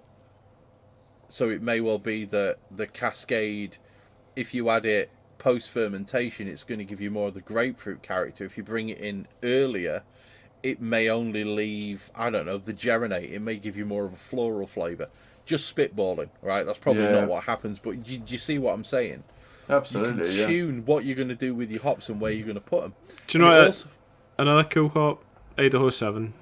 Yeah, because it's basically bulletproof, flame-proof. It's the fucking Human Torch of hops. I think Chris, that call out was really good, and so much as using a hop in Whirlpool versus using it in dry hop, it adds a different flavour profile. It is just different. So I think you have to really experiment with the hop to get an understanding of what it provides. Absolutely. And it's kind of rare that you might go, you know what, for the next 3 beers, I'm going to make a smash beer with Idaho 7, and in one of them I'm only going to put it in the boil, and then the next one I'm only going to use it in the Whirlpool, and the next one I'm only going to use it in the dry hop, just to see kind of what the contribution would be. I mean, you're not really going to do that because it would be very intensive, but that would give you a really good understanding of how those flavour profiles are different. But then you've also got the additional factors that come in of if you want to split it and do some in the Whirlpool, some in the dry hop, some in the late kettle, some in the post fermentation, some in the active fermentation. This is why there isn't, and I'm just going to say it, there's a fucking infinite number, right, of variations when it comes to making beer. And this is why the beer that Tricky makes with exactly the same recipe as me is not going to be the same beer. This is why the beer that I make that's exactly the same recipe as Andy is not going to be the same beer, because you've got height above sea level, you've got boil off rates, you've got yeast, you've got yeast activity. There's probably a podcast in that concept somewhere. Oh my god! Do you see what I'm saying? Wait, remember? see, during lockdown. We did brew days and we did set brew days, and we would share the beers, and it was like crazy how sort of different like each of the beers were, and we were brewing the same thing. But then someone would use a slightly different malt, someone would use a slightly different hops, or I didn't have that, so I subbed it for this. I think it's like, even with the recipe and ingredients 100% the same. Equal, you still see massive differences. Yeah, that's like what you call it? We're getting the conflux recipe. Yeah, and we all brew conflux, and then everyone has a slightly different, because the kit's different. It's like, what? And even breweries struggle with this when they upscale. They go to a much bigger brewery and they struggle to try and produce the same beer they did on the smaller kit. It's the reason I think it's laughable when you see people complaining about competitions that ask for, recipes being recreated and things like that. And like, oh, I just want to steal the recipe to turn it in. It's like, good luck. Yeah, all right. Why would you have any issue whatsoever sharing a recipe with the idea that somebody's going to steal that and go and recreate it? It's almost impossible to. I think science is telling us right here, right now, you fucking can't. You just can't. It may be that the yeast that you get from the manufacturer is from a different batch. Even if literally everything else is the same, and there's one genetic point mutation that changes one tiny thing within that yeast, all of a sudden your it's beer's slightly different. Slightly, yeah. Or maybe your calcium chloride has absorbed a bit too much moisture from the air, so you're getting a tiny little amount different. Even though you're weighing out the right amount, water. You've got a totally different beer. That's a good point, Chris. Water. We've all got different water. Yeah, I mean, even if you're starting from RO, it's going to be different with different batches. Just coming back to this chart for a second, and not wanting to jeopardise any future collaboration with Yakima Chief, but whatever happened to Cryopop? Like, where's that gone? It's pretty much sucked up by breweries, from what I understand. we can't get it because breweries buy it all up. Yeah, but Overtone. Are breweries using it a lot? Because Overtone. I guess what I was saying is I'm not really seeing it If it's- listed that much if it- in beers. Well, if it leaves America for a kicker, right? So the American breweries are probably hoovering it up for a start. Yeah, that's a good point. And then, but like I've seen Overtone use it a lot. I've seen Cryo Pop Do listed they? quite a Okay. bit. Yeah. I have to say, you see that- the odd beer, don't you? But I think I'm with Andy. It's probably just value chain stuff. It probably just doesn't make it over the pond. To be honest Yeah. with you. Yeah, because there was a period when it first came out, and there was quite a lot of breweries doing It's a their mix. cryo pop specials, and then it sort of It's a blend of didn't hops. see it as much after that. Yeah, I mean, from reading between the lines from the pod with Yeah, it's Idaho 7, it's like Centennial, 90% and Idaho Cascade. 7. Yeah. I would really love to see a beer made, and I think I might just have the hops to be able to do this. Cascade at 30 minutes. Centennial at 30 minutes. Centennial at 15 minutes. Followed by Idaho 7 at Whirlpool, and a big chunk of it with a Zaka dry hop. Just to see how much hop flavour you can get out of one of those beers. Chris, the West Coast that I did that followed that direct thing, like it was just punching loads of flavour out of it. Yeah. Yeah. I mean, this is again, to come back to the whole Hazy Pales thing. The reason why you want to use that chart is, number one, you want to be sure you're putting the hops in at the right point. Mm-hmm. Now, there's three major factors to do with that. Number one, you want the most flavour that you can. All right. Number two, you want to make sure that you're not wasting any hops. You want the most amount of flavour, the bang for your buck. All right. That's what it comes down to with that.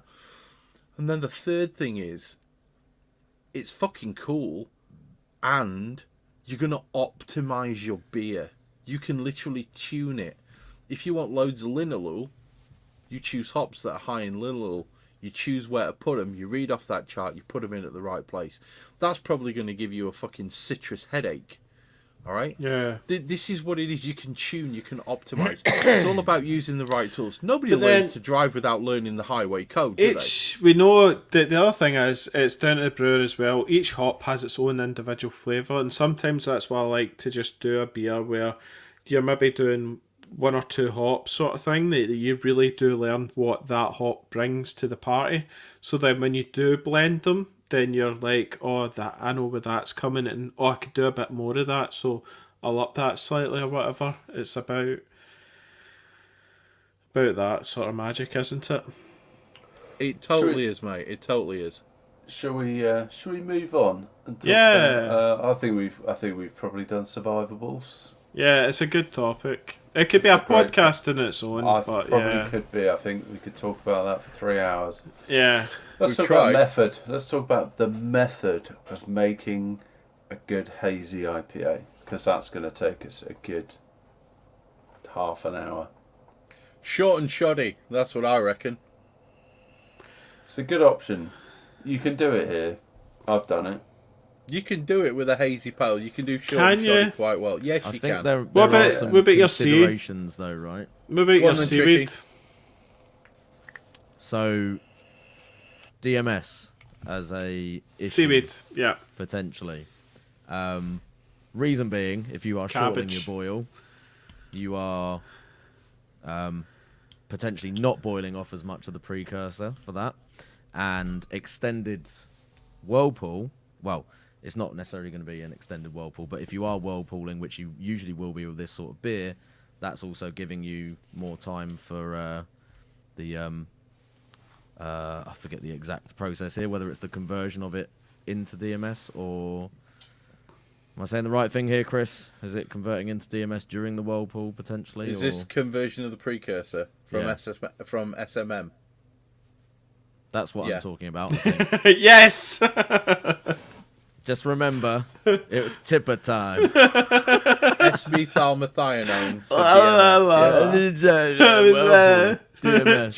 yeah. Johnny Sherburn says we're all legends. Right, see the Thanks, thing, Brian.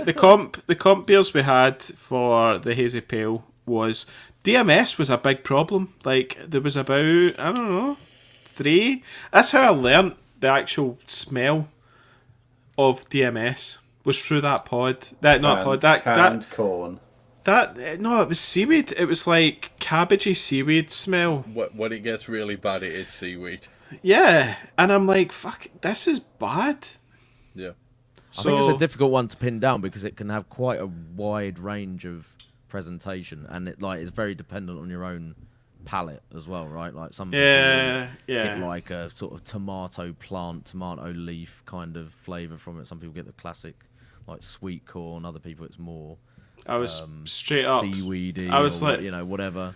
We Cooked cabbage in the morning. In the one. morning, maybe we were getting up and going out, and it was Southampton, and you're getting that might have been an influence on how you the seaweed. No, but you were getting that seaweed smell, and then it was Yeah. like you were getting that straight off these beers as well. And I'm like, and someone did mention seaweed like from DMS, and I was like, yeah, because I think I'd heard before it was like cooked cabbage was the smell that some people describe it, but Yeah.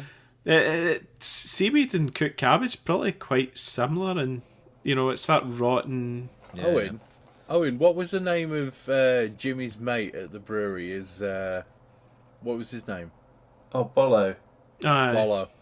Right. Yeah, the one. He was Jimmy's ops manager. Yeah. Yeah, he was a fucking legend. Now, the one sort of beer that we had that had quite severe amounts of DMS in it in my little judging group, and I don't remember the name, I don't remember the number. Okay, but me and Bolo, we cracked it, we poured it, we gave it a second, we had a sniff, and both of us, me and him, we both just went, yeah, I'm not drinking that, and just put it back down. Right, and we had JP, and I think it was Luke, who was sitting at the side of me, and they both tasted it, and they both just went, DMS, and me and Bolo just went, yep. We just left that one. The off flavors were so horrifically high, And it wouldn't have left the house like that. and it definitely would not have left the house like that, right? No. Nobody is going to send us fucking cooked cabbage in a bottle, No. which is what that person did. Well, depends. They might like cooked cabbage, and they went, yeah. that's a good beer. They may be on a cabbage diet. Another however, banger. Let's send it off to a competition. There's something not quite right with this. It absolutely smelt. You could smell it. You could smell it before I'd even put it up to my nose. Now that's the kind of off flavour that you can get, and it mate, it was Chris, fucking horrific. and we've talked about this before, where they basically get these brew systems that are maybe trying to say they can do 10 gallons or 40 litre brew systems, and then it's still got a 2.5 kilowatt element in it, and the boil on it is absolutely ballsack crap. It's like that. It's like that, isn't it? It's like the S40. I think that's kind of like bringing it back to how we got down the DMS rabbit hole. Is like you can potentially do a short boil, but you got to make sure that's a proper boil, right? Yeah. Well done, Chicky. Yeah. Tricky. Everything comes back in a loop, mate. We always end up back where we were. Just gonna give us time. Eventually. So, I mean, I've done short and shotty hazies before, and half an hour mash. I don't think you're gonna have too much of a problem there. You might want to sort of bump your grist a bit just to compensate for the numbers. And then, I would agree. I think as long as you're getting a really vigorous boil for half an hour, I think you'd be all right. Totally. If you triangle tested it, it would come out non-conclusive. Yeah, There'd be no probably. difference. Everything's non-conclusive in a Yeah, triangle. pretty much. So what about the mash then? We're potentially using quite a bit of wheat, quite a bit of oats. I don't think you're going to have any issues at 20%. If you're having issues at 20%, you've got fucking issues with your system. Yeah. If you're bumping that up more, then you may end up with sticky mashes. You may end up with If you're doing a mashes. heavy, a heavy, then okay, fair enough. 50-50. Five handfuls of rice hulls, 5 handfuls of oat husks, you fix that issue. That's a fucking easy one to cure. That's not a problem. Yeah. Whirlpooling. It's very dependent on your system, isn't it? I think totally. I used to brew on before the B80, I had a Do you have the converted keg? no, I did, but I also had one of these cooler boxes. Oh yeah. And Insulated.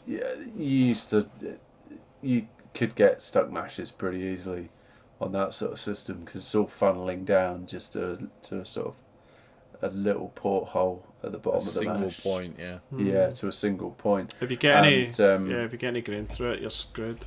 Yeah, you have to be a little bit careful there, but yeah. So I think depending on the system you've got, as Chris suggested, use some oat husks or some rice hulls or something with this style of beer. Don't use a bazooka.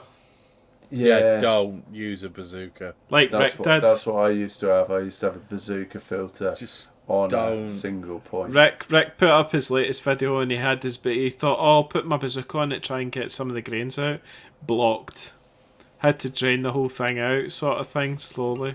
They are the fucking bane of my existence, Ah. and I'm fairly sure in this box, right there, You probably I'm got 3 of fairly them. sure there's 4 of them brand new. Yeah. Just never been fucking used.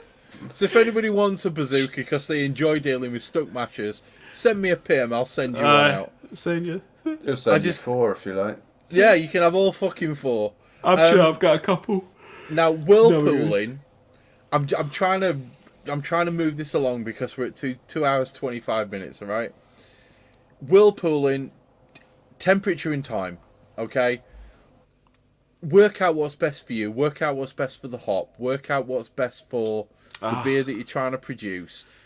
You Different can temps achieve- get different flavours. Absolutely. And like the time as well, like I was saying earlier, that the more time you put into it, the more flavour you can extract, but then you're going to bring a lot more bitterness. So Yes. you need to be careful for that. So lower your boil additions to combat.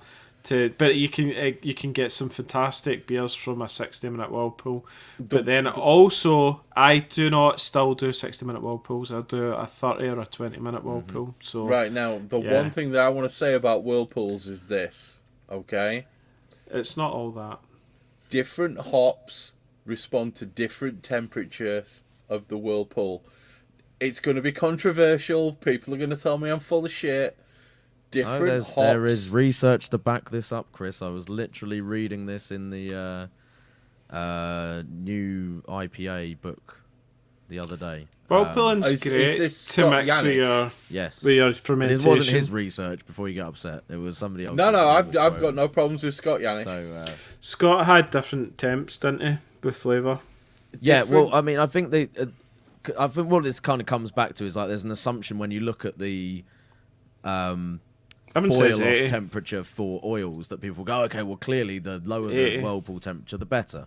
No, but it was Right. more woody, I think, But the it lower you doesn't- went. that doesn't necessarily translate into actually utilizing the oils and getting them to be, I guess, liberated into the wort, for want of a better word. But yeah, I mean, essentially that the research that was quoted in that book was saying that there is and it was specific to one particular oil. I think it was linalool, but it was saying there's like a window of temperature where it expresses that better.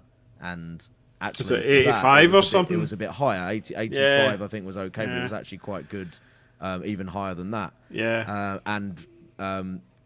Perhaps counterintuitively, the worst one was 75. It didn't Yeah, really it was do anything or at the woody. lower temperature. But obviously, I- that might be different for other oils or aromatics. Or And hops, as yeah, Chris yeah. was saying, different hops, because you're going to have a different balance, as we've seen in the Survivables chart, will probably be different as well. So It's just chaos. the suggestion in the I've- book I've- actually was to maybe have a staggered whirlpool and adding, which is something that I've never tried, but something I'm quite interested in looking into. Just going from what Yeah. you said there, Owen, is it a fucking wonder how, when you try and clone a beer, you never fucking get it right? Funny It's that. chaos. And also- there's so many variables going on. It's It's nuts. just chaos. Just It's chaos. hang on a second, because I'm going to throw something out here right now, because I'm at that point of the night. I'm 2 hours and 30 minutes in, and I'm feeling a little overwhelmed, okay? How the fuck do we even make beer that tastes good? Oh, I did easy. How do we do this? Good brewers. No, fuck off, Andy. Right, this is science, bitch. How is it that I can use? Because I On whirlpool. YouTube? I whirlpool at 65. That's my go-to temperature for whirlpooling. What? Today I whirlpooled at 77. I whirlpooled at 77 because I'd seen the Survivables chart and I wanted to pull the most But then, out of the hops that I could put in. You've obviously not read Scott Janish's book. I mean, I have read Scott Janish's book, and a lot of the science is, let's say, Yeah. doesn't gel with what I think, so therefore I don't believe it. Now, I'm not saying he's wrong. I may be wrong. However, how the fuck do we even produce beers that get the flavours that we want out if we don't appreciate that a different whirlpool temperature affects hops in a different way, extracts different oils, and therefore gives a different flavour? Luck. I mean, clearly it's fucking luck. Well, at the end of the day, like, if you just do a whirlpool, you're going to get some kind of outcome, aren't you? It's whether it's a designed outcome. And what we're trying to talk about with looking at survivables and talking about different techniques is being more conscious and informed about the approach that you take in order to kind of shape the outcome that you want, as opposed to just going, I'm going to do a whirlpool, I've told it's 80 degrees, and I'm going to chuck in whatever hops I've got, and then you'll get an outcome. Whether you get a good one or not is debatable. But so what you're trying to say is we're currently trying to drive the Nürburgring blindfolded in a Mini. I think we are, by virtue of this podcast, trying to wipe away one eyesight. You can blink twice, is what we're saying. Halfway around the Nürburgring, you can blink twice. We might be giving you a code driver that's saying long left. Yeah, whatever. Right, 30 over crest. Whirlpooling is an incredibly interesting subject, and I think that there's a variety of temperatures. I think just from a method standpoint, I tend not to put the elements on to control the temperature of the whirlpool, because I think because in theory, right, the way I'm thinking about this is if the elements are adding heat, there will be beer around those elements that will be superheating, right? So there's a greater risk that you are then isomerizing some alpha acids. But wouldn't that depend? Because the contact time, depending on if you've got your pump active or not, is going to be different. It will be, but what I'm saying is, like, I'd prefer to cool down to, say, 75, and then what I tend to do is add mine in, whirlpool it, kill the elements, and then just let it ride. So I tend to get like a range of temperatures, because it will drop from 75 naturally, will start to drop from, say, 75 down to, let's say, 68.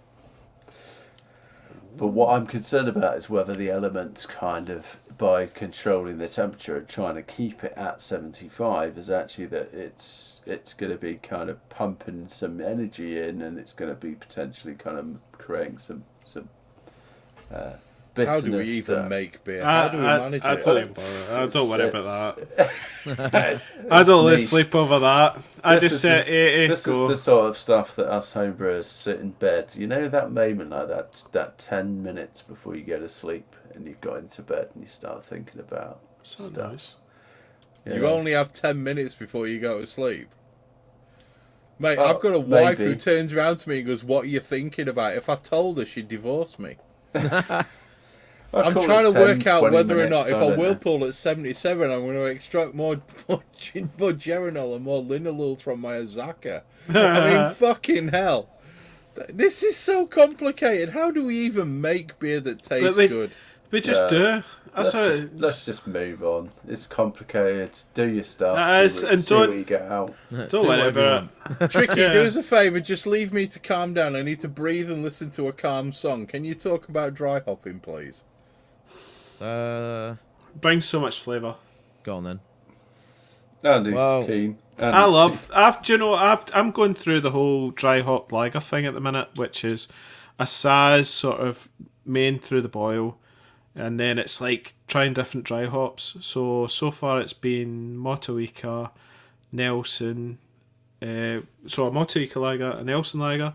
I've now done a Simcoe lager, which I've got right now here. And then I've also got a Nelson and Galaxy now dry hop. And holy fuck, right? dry hopping brings shit tons of flavour to a dry hop lager. Like, it just changes it from a Saz lager to, massively. I'm getting a little bit of spice, but like this one is just like tangerine sort of citrus fruits, and it's Simcoe, right? And it's dominating, and it's a 40-gram dry hop, right? 40 grams is what we're talking here. So dry hop changes. I'll tell you what, like that's one thing I've noticed with lagers as well. The amount of dry hop you need to really make it just it's pure juice. It's so much lower than with like a pale ale. Or it's like so much more like. I mean, like I've got New Zealand Pils in the FB at the minute, and it's Nelson, which is a super potent hop, to be fair. It's stronger than Simcoe, much stronger. Like the dry hop that I put in that generally is sort of 50-60 grams, and I'm like usually. That's a lot. Immediately afterwards, I'm going like, this is way too much. It's like, but you give it like a 4 or 5 week lagering period, and then it like really, and then it's drops okay off a little bit, but it's still really potent. I went 30 grams, I think. Nelson, 10 grams Galaxy. Yeah, and even then, tricky. It is like holy shit. It is beautiful. It's actually like, it's the better of the two between the Simcoe, because the Simcoe's like, it's almost like you've taken squash, that kind of orange squash, and put it into a lager almost, whereas the Nelson and Galaxy is just like, you're getting that sort of. So what's your process for that? Is it 14 degrees or somewhere in that region? For the dry hopping? Yeah. It'll be 16, I think, because that's what I tend to take it. Yeah, it's 16. Yeah. I've kind of settled on 14 just because it seems to be there's never a consensus in commercial brewing, but it seems like that's one of the more popular options, and it's always worked quite well for me. But I don't, whether the only there's reason difference between 14 and 16. It's because 16, no, but this is dry hop lagers, and the reason for that is the diacetyl temperature. Right. So you're like combining. So the two it's like at the same time. Instead of taking all the way up to 16 and then back to 14, let's just dry hop at 16, and then I leave it in for like a good 5 days or so, and then it's a good week kind of crash cool in the tank maybe, or even.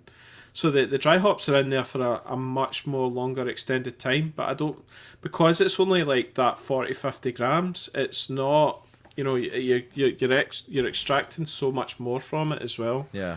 I feel.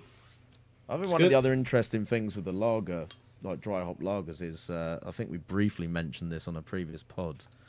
There's actually some of those lager yeast will interact with the hops and be quite potent as far as biotransformation and stuff like that as well. So I don't know if that plays into it, but I have noticed that the impact from dry hopping certainly with the Yeast 2124, which I use a lot, which is basically the Vine Stefana yeast. 3470.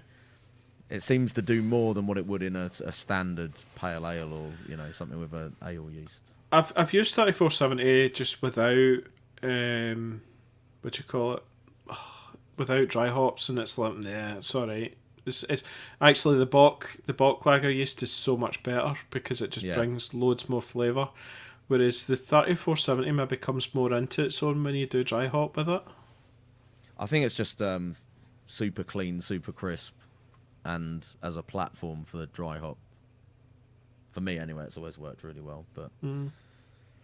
But yeah, it depends. Again, that's like my experience with the Yeast version of it, and I've had very different results using various kind of dried equivalents that are supposedly the same thing. So, as we were saying earlier, it does depend. Well, this one was dry. The yeast in it was the Berlin yeast from Cross Maloof, which is it Hells or something like that. It's called. Yeah.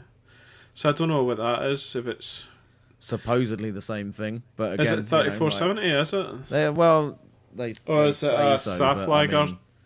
Like Laumond the Laumon guy, Andy, was saying that their diamond is actually genetically essentially the same, but it's not the same. You were like, origin. nah.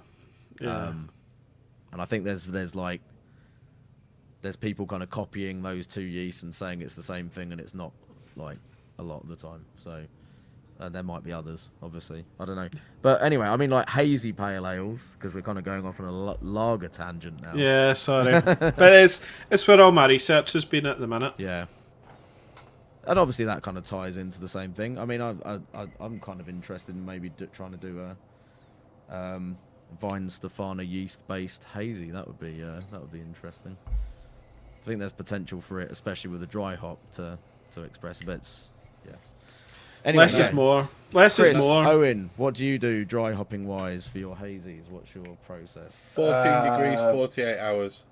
Yeah, pretty much my go-to actually. My lay ABV, I went 72 hours, broadly. That's mad. Yeah, it was slightly longer dry hop, but I think you can get away with a longer dry hop at a cooler temperature. So if you're going 14 degrees, you can go longer. I find I if you can experiment with 8 degrees and go 5 days if you want to. I think there's a lot of misconception about this whole sort of vegetal flavour contribution. I think that's again dependent on the yeast, the hops you might be using. But I've keg hopped quite a lot. I've experimented quite a lot with keg hopping. Mm-hmm. And you can, because the kegs are sat at like 3-4 degrees, you can have hops sat in there for the whole duration of you drinking that keg. And it's alright. And not get vegetal flavours. Yeah. In my experience. Yeah. So yeah, I'm one for about. I tend to actually dry hop slightly warmer than 14 degrees now. I tend to go about 16, because I think the warmer temperatures do tend to extract and express. Especially if you're going for a shorter time like that. Yeah, I'm not a big fan of these folks saying 2 or 3 days on a dry hop. I'm like, fuck that. I want like maybe 5 or 7 days on dry hop, because I just get so much more flavour out of the dry hop. I just feel like I extract so much more when I've done it 2 days and then just crash cool, and I'm just like, I'm not getting anywhere near the extract out of this, you know. I feel that if you dry hop for a longer period, you're more at risk of the vegetal flavours. But I don't get that. And having to leave that beer longer in order to properly sort of mature. I mean, there's some research to suggest that the oils that you're looking to seek, like linalool, you can extract out dry hop within hours. I've read the same research. It was quoted by Denny Conn. It's like you know, as time goes on, you get less and less extraction, don't you? So it's like the most of it is done within 48 hours.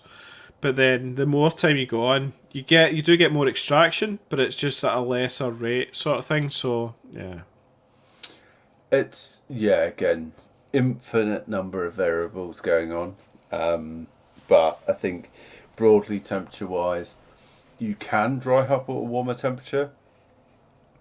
And by all means experiment with that, because I think you can extract a slightly different flavour profile. But the risk you can run is that you will tend to have a bit more hop burn. I don't know what the science is behind why you tend to get more hop burn there. But I get more hop burn when I go big. So see the numbers Chris was talking about earlier, like 500 grams or something stupid. Like, I will get hop burn and something like that. Or if I've just kegged it and I try it and it is quite a hoppy beer, then I will definitely get hop burn. But generally... Oh mate, with the 300 gram dry hop, the first 3 pints that come out of that keg after 10 days conditioning are going straight over the fence. It's like, that's going to burn the back of your throat. They're going straight over the fence. Central, right? I would agree, and I think if you are, and also you're at risk of hop creep as well.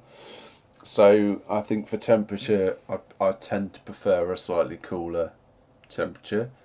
And I think for time, that's probably personal preference. You know, I think personally I tend to go for 48 to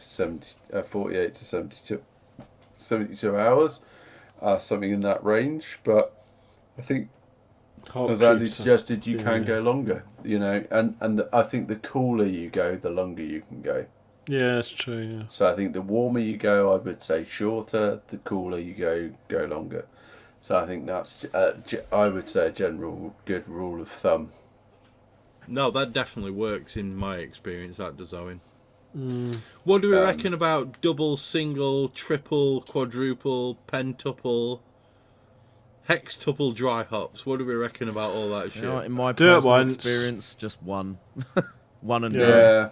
Yeah. I don't think it makes a great deal of difference. I don't really, like, for me, more often than not, when I've put an early dry hop in and a late dry hop, it just ends up, I get more of that green vegetal hop burn, because that first Nobody wants that. addition has been in there for longer. And, you know, again, coming back to the thing of, like, you know, commercial brewery setups, there may be the facility for dumping like hops or cones and things, you know, out the bottom of your fermenters and or other systems that they're using. In my experience, in my my setup, my system, I've not really rendered any results doing a double dry hop that have made me go, I'm definitely going to do that every time. Yeah, because I think vacant is a double dry hop. Like there's like 2 days, 5 days, whatever it is. I don't even do that anymore. I'll just all in. Yeah. And with that vacant recipe, I mean, you know, it obviously works wonders for Harry, but with the quantity that's involved as well, it just doesn't really make sense to me to even bother. Like, yeah, it's a good.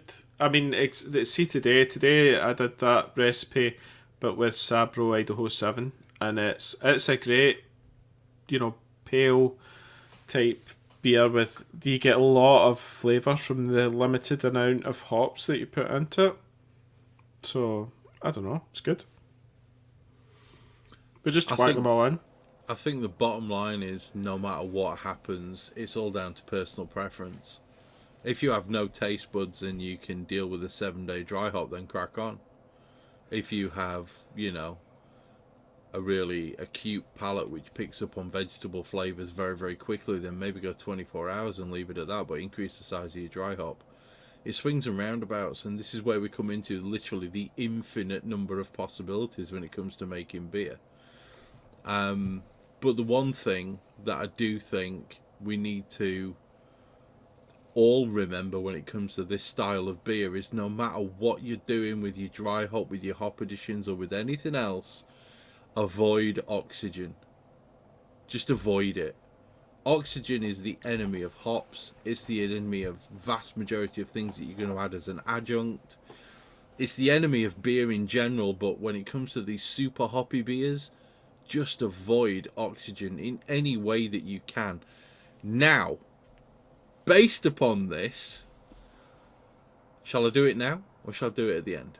What do you reckon? Just do it now. Just do it now? We are currently 2 hours and 47 minutes into a podcast, and I'm going to announce a little giveaway from the Hop Edition podcast. So if you don't listen to the whole podcast, you're not going to know about this. All right? If you haven't been sat there listening to us blather on for nearly 3 hours, you're fucked, really, aren't you? Unless I announce it on Facebook. Which you're not going to do, are you, Andy? Yeah, maybe. Yeah, you are, aren't you? Okay, so essentially what we want to do is to help you. We want to help you people. We want you people to truly understand that avoiding oxygen is literally the key to making these beers palatable and not brown. Okay? We don't want it to taste like this. We want it to taste like this. Okay? Good That's analogy. me waving cans in front for all those people who are listening on audio. Yeah, world. he had the Timmy Taylor and then what's that, a Bunt Mill. Yeah, the cloud one. Now, here's the thing. We have a wonderful sponsor in Brewkeg Tap. They happen to be one of, if not the largest supplier of Kegland products in the UK. Yeah. Now, I spoke to Johnny, And I said, Johnny, you do enough by helping us out and by supporting us. So what we want to do is the Hop Edition is going to buy one of you lucky listeners. We're going to buy you an all-rounder with the ultimate pressure kit. Okay? We're going to have that shipped to you directly from Brewcake Tap. It's going to arrive in a big-ass box, and it's going to say, Brewcake Tap, the Hop Edition bought you this. Right, that's what it's going to say on the box. I'm going to get Johnny to write it on with a marker pen. Okay? What this all-rounder is going to enable you to do is oxygen-free transfers. It's going to allow you to pressure ferment. It's going to allow you to see that wonderful cascading kaleidoscope of lava lamp as the beer is fermenting. We're going to get to achieve all those wonderful things. And all we want from you is we want you to name my beer. That's all we want you to do, because currently my beer, just let me pop it open and pull it up on the screen again for you. My beer is currently called it's called Pierced Nipple. Okay, That's a good name. all right. No, don't get me wrong. It is a good game. A good game. It is a good name. However, all right, what I want you to do is I want you to name this beer. It's called Pierced Nipple. It's a placeholder. Your job to win that is to name this beer. Now, the best name, and all 5 of us are going to judge it. There's going to be judging. We're going to sit down. There's going to be different rounds. We're going to get very pissed while we do it. How are people entering their names for this? Can I put mine in? What they are going to do is we are going to have a word with our social media manager, and our social media manager is going to link people to a post on Facebook. Where they are going to put down, and it has to be your name, okay? And then you're simply going to write, I would call that beer such and such. Any deviations from that sentence, you're going to be disqualified. Can we ask people like the Facebook group or the Facebook? You can do that as well. You can do that as our well. group. So just so you get your updates, that's all. Now, the wonderful thing about Brewcake Tap is they can ship to Europe. So if you're a European listener, they can send it to you. Johnny's already said he will. It's not an issue. That's amazing. All right? Now, name that beer. All right? You can see what's there. It's got Magnum, it's got Centennial, it's got Amarillo, it's got Mosaic Cryo, it's got Simcoe Cryo. It's a Pilsner Vienna. All right, just name it what you want to name it, right? Give me a name for this beer. If your name is the one that we like the most, I'm going to have a word with Johnny. I'm going to give him your name and your address. That's a great name. And he's going to send you an all-rounder with a full pressure kit. And it's going to be yours to do what you want. And all we ask in return is that you send us a picture of your ugly mug with a big thumbs up with a beer in that fermenter. That's all we want in return. Okay? And we want a name for a beer. How does that sound? I mean, I think that's pretty much a win. Yeah, it's epic. Epic, Chris. That's a win. All right. I'm claiming cheesy science foreskin. Cheesy science foreskin. I mean, it's a winner for me, Owen. It's a winner for me. But unfortunately, as members of the Hop Edition, we're not allowed to Explorer. enter. Not Cat Piss Lager. Explorer. My God, it's coming in. It's coming in. The boys are good. The Millington bingo puns are endless. You know, Yeah. you've got so much ammunition. I don't know how many hours of podcasts with which to explore. To be fair, the first person that comes up with pushing back the foreskin is probably going to win. No. Right? This is the way that we want to go. Don't make it insulting. Don't make it not suitable for work. Just give us a name that's going to give us a chuckle or is going to be apt to describe this beer. You could win an all-rounder with a full pressure kit sent to you by our sponsors, Brewcake Tap. Okay? Let us know what you think. And that will take us through to the very last part of the notes for this episode. And that is, gentlemen, I want from each of you a single warning when it comes to things to avoid when you're doing a hazy pale ale. Owen, go. Avoid oxygen. Absolutely have to avoid oxygen at every single possible moment of this beer. It will fuck you. Okay. in the ass without lube. Oxygen has a strap on. Let's go. Andy. Yeah, DMS, avoid that. I mean, that's pretty How? brutal. How though? How Boil the fuck out of it. Boil the shit out of it. If Yeah. you have a 2 kilowatt element, stop brewing beer. Well, Tricky. yeah. Avoid plastic bottles. Wow. Yes. I think we need to do a podcast on that trick. Nicely teed up. Chris, what would you avoid? My personal piece of advice would be use the Survivable Compounds PDF Yeah. to properly put your hops in the right place within the process. And put Idaho 7 in your beer. Hang on a minute, what's that avoiding? I don't. He's got off piste again. He's gone off piste. Avoid putting your hops in the wrong place in the boil. There Is we that go. better? Yeah. That's better. Yeah. Yeah. That's a good idea. Everybody else knows what I meant. It's just you three cunts who don't. No, we just wanted to make you squirm. Yeah, you did, wankers. You were just being cunty. Just being cunty.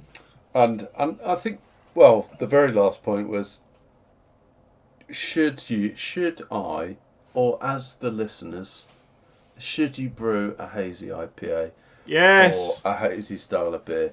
Yes. Andy's showing yes, you should. But I think that will come with a warning, right? In so much as, I know it's a great style, I know it's the most popular style of beer to brew, but I would say that if you don't have your fermentation process down Yeah. to avoid oxygen, I really wouldn't try it. Just saying, I think if you're fermenting in a plain old fermentation bucket Or an anvil fermenter. If we're being brutally honest, if you're fermenting in buckets and you're still bottling, don't bother. it's not. And if you're it's going not the way to go. if Make you're Well, really it's the only thing keen, you're going to do well. I don't know. if you're I don't know. really keen, just don't put oats in it. Okay. Yeah, just leave the oats out. Well done, Owen. And try to not go too big on the dry hop, because if it oxidizes, you're just going to end up with a super bitter beer. And or add some Camden tablet, just a very small amount. Ascorbic acid works. You can do it. Vitamin C. You can do it. The plastic bucket in the bottle, and you can do it. It's just that, as Owen says, it's not impossible. Yeah, avoid oats, because oats will just turn it grey rapid. But I think in reality, if you're thinking about really perfecting that hazy style, is make sure that you have a closed transfer, that you can dry hop under pressure, that you've got a kegging system rather than bottling. And I think actually, then you're going to be I on to think a winner. sometimes actually bottling might actually help you, because it does scavenge some of that the oxygen. Whereas if you're kegging but you have a plastic fermenter, like non-sealable yada yada, you're probably in more trouble there. I think the caveat of bottling, Andy, has to be bottling in glass with crimp tops. No plastic. Because PET bottles do not have the oxygen scavenging. There you go. There's so many fucking variables, people. Do your research. Yeah, like it's not easy, right? And as a new home brewer, or you're a kind of intermediate, like, understand that even we are still finding our way through this fucking shit We're storm. arguing on a podcast about what Yeah. you should and shouldn't Yeah, do, okay? but And we're we are- supposed to be expert brewers. Yeah, and Well, we're no, trying stuff just now. No, I'm not going to say we're expert brewers. We are experienced brewers, right? None of us are experts. All right? Not fucking one of us is an expert. But the point is, I got a group expert label on BrewTube, so speak for yourself. Yeah, who gives a shit about YouTube? The point is... Sorry, who wanna go battle? I haven't entered yet. There's so... I could possibly win it in 4 years. There's so many different variables. There's so many different variables, okay? And I will give massive props to my brother-in-arms, Tricky, for winning that, because that beer was fucking superb. Yeah. However, there are so many different variables that will fuck you with this style, okay? They will. They fuck you at the drive-through, okay? They do. Now just be careful. Take it carefully. Yeah, it is like being a homebrew UK. Thanks very much for that. There's so many different Brilliant. kind of things that will bend you over with this, and it's just it's difficult, but you can find your way through it. Okay, so can we just wrap up there so we can have like 20 minutes of an after party with these wonderful humans? Yeah. Yes, please. Right, bye. Right. Say goodbye, everybody. See ya. Yeah, thanks for hanging in there, guys. It's been a long one. Sorry about that. Good old Hazies. Tricky's Cheers. pissed. Wonderful. Good night. Right. Thanks for listening to episode 65 of the Hop Edition. This one's been all about Hazy Pales. Thanks to our sponsor, Brewing Tap. Thanks to all of our patrons, every single one of you. We appreciate you all. Enter the competition that Andy is going to put live on Facebook right now. No, he's You're not. going to do it right now, Andy. You're going to do it now. Good. Start typing. Start Monday. typing. You've got a Mac. Make it happen. Okay? You can win a fermenter. It's all. We're going to send it out to you because we love our listeners so much. Yeah, we do. And Actually, we do. We're going to give you a month to enter the competition. We're going to give you 4 weeks from today. Make sure you like all our socials, guys, because we really do need help. Like, see the Facebook, like that, because that's where we put all our information out. YouTube, gonna subscribe to us and hit the bell, right? Because it would help a massive amount for us, right? To And be able also, to do more. Our with the live stream channel. looks amazing. It does. It looks so good. We've got hops on the back of it. Tricky did all that shit. It just looks awesome. Okay, Yeah. we got a wonderful video. In fact, we've got such a wonderful video that I'm actually going to send us out with a Hop Edition loop video. So say goodbye, everybody. Catches. Bye. Bye.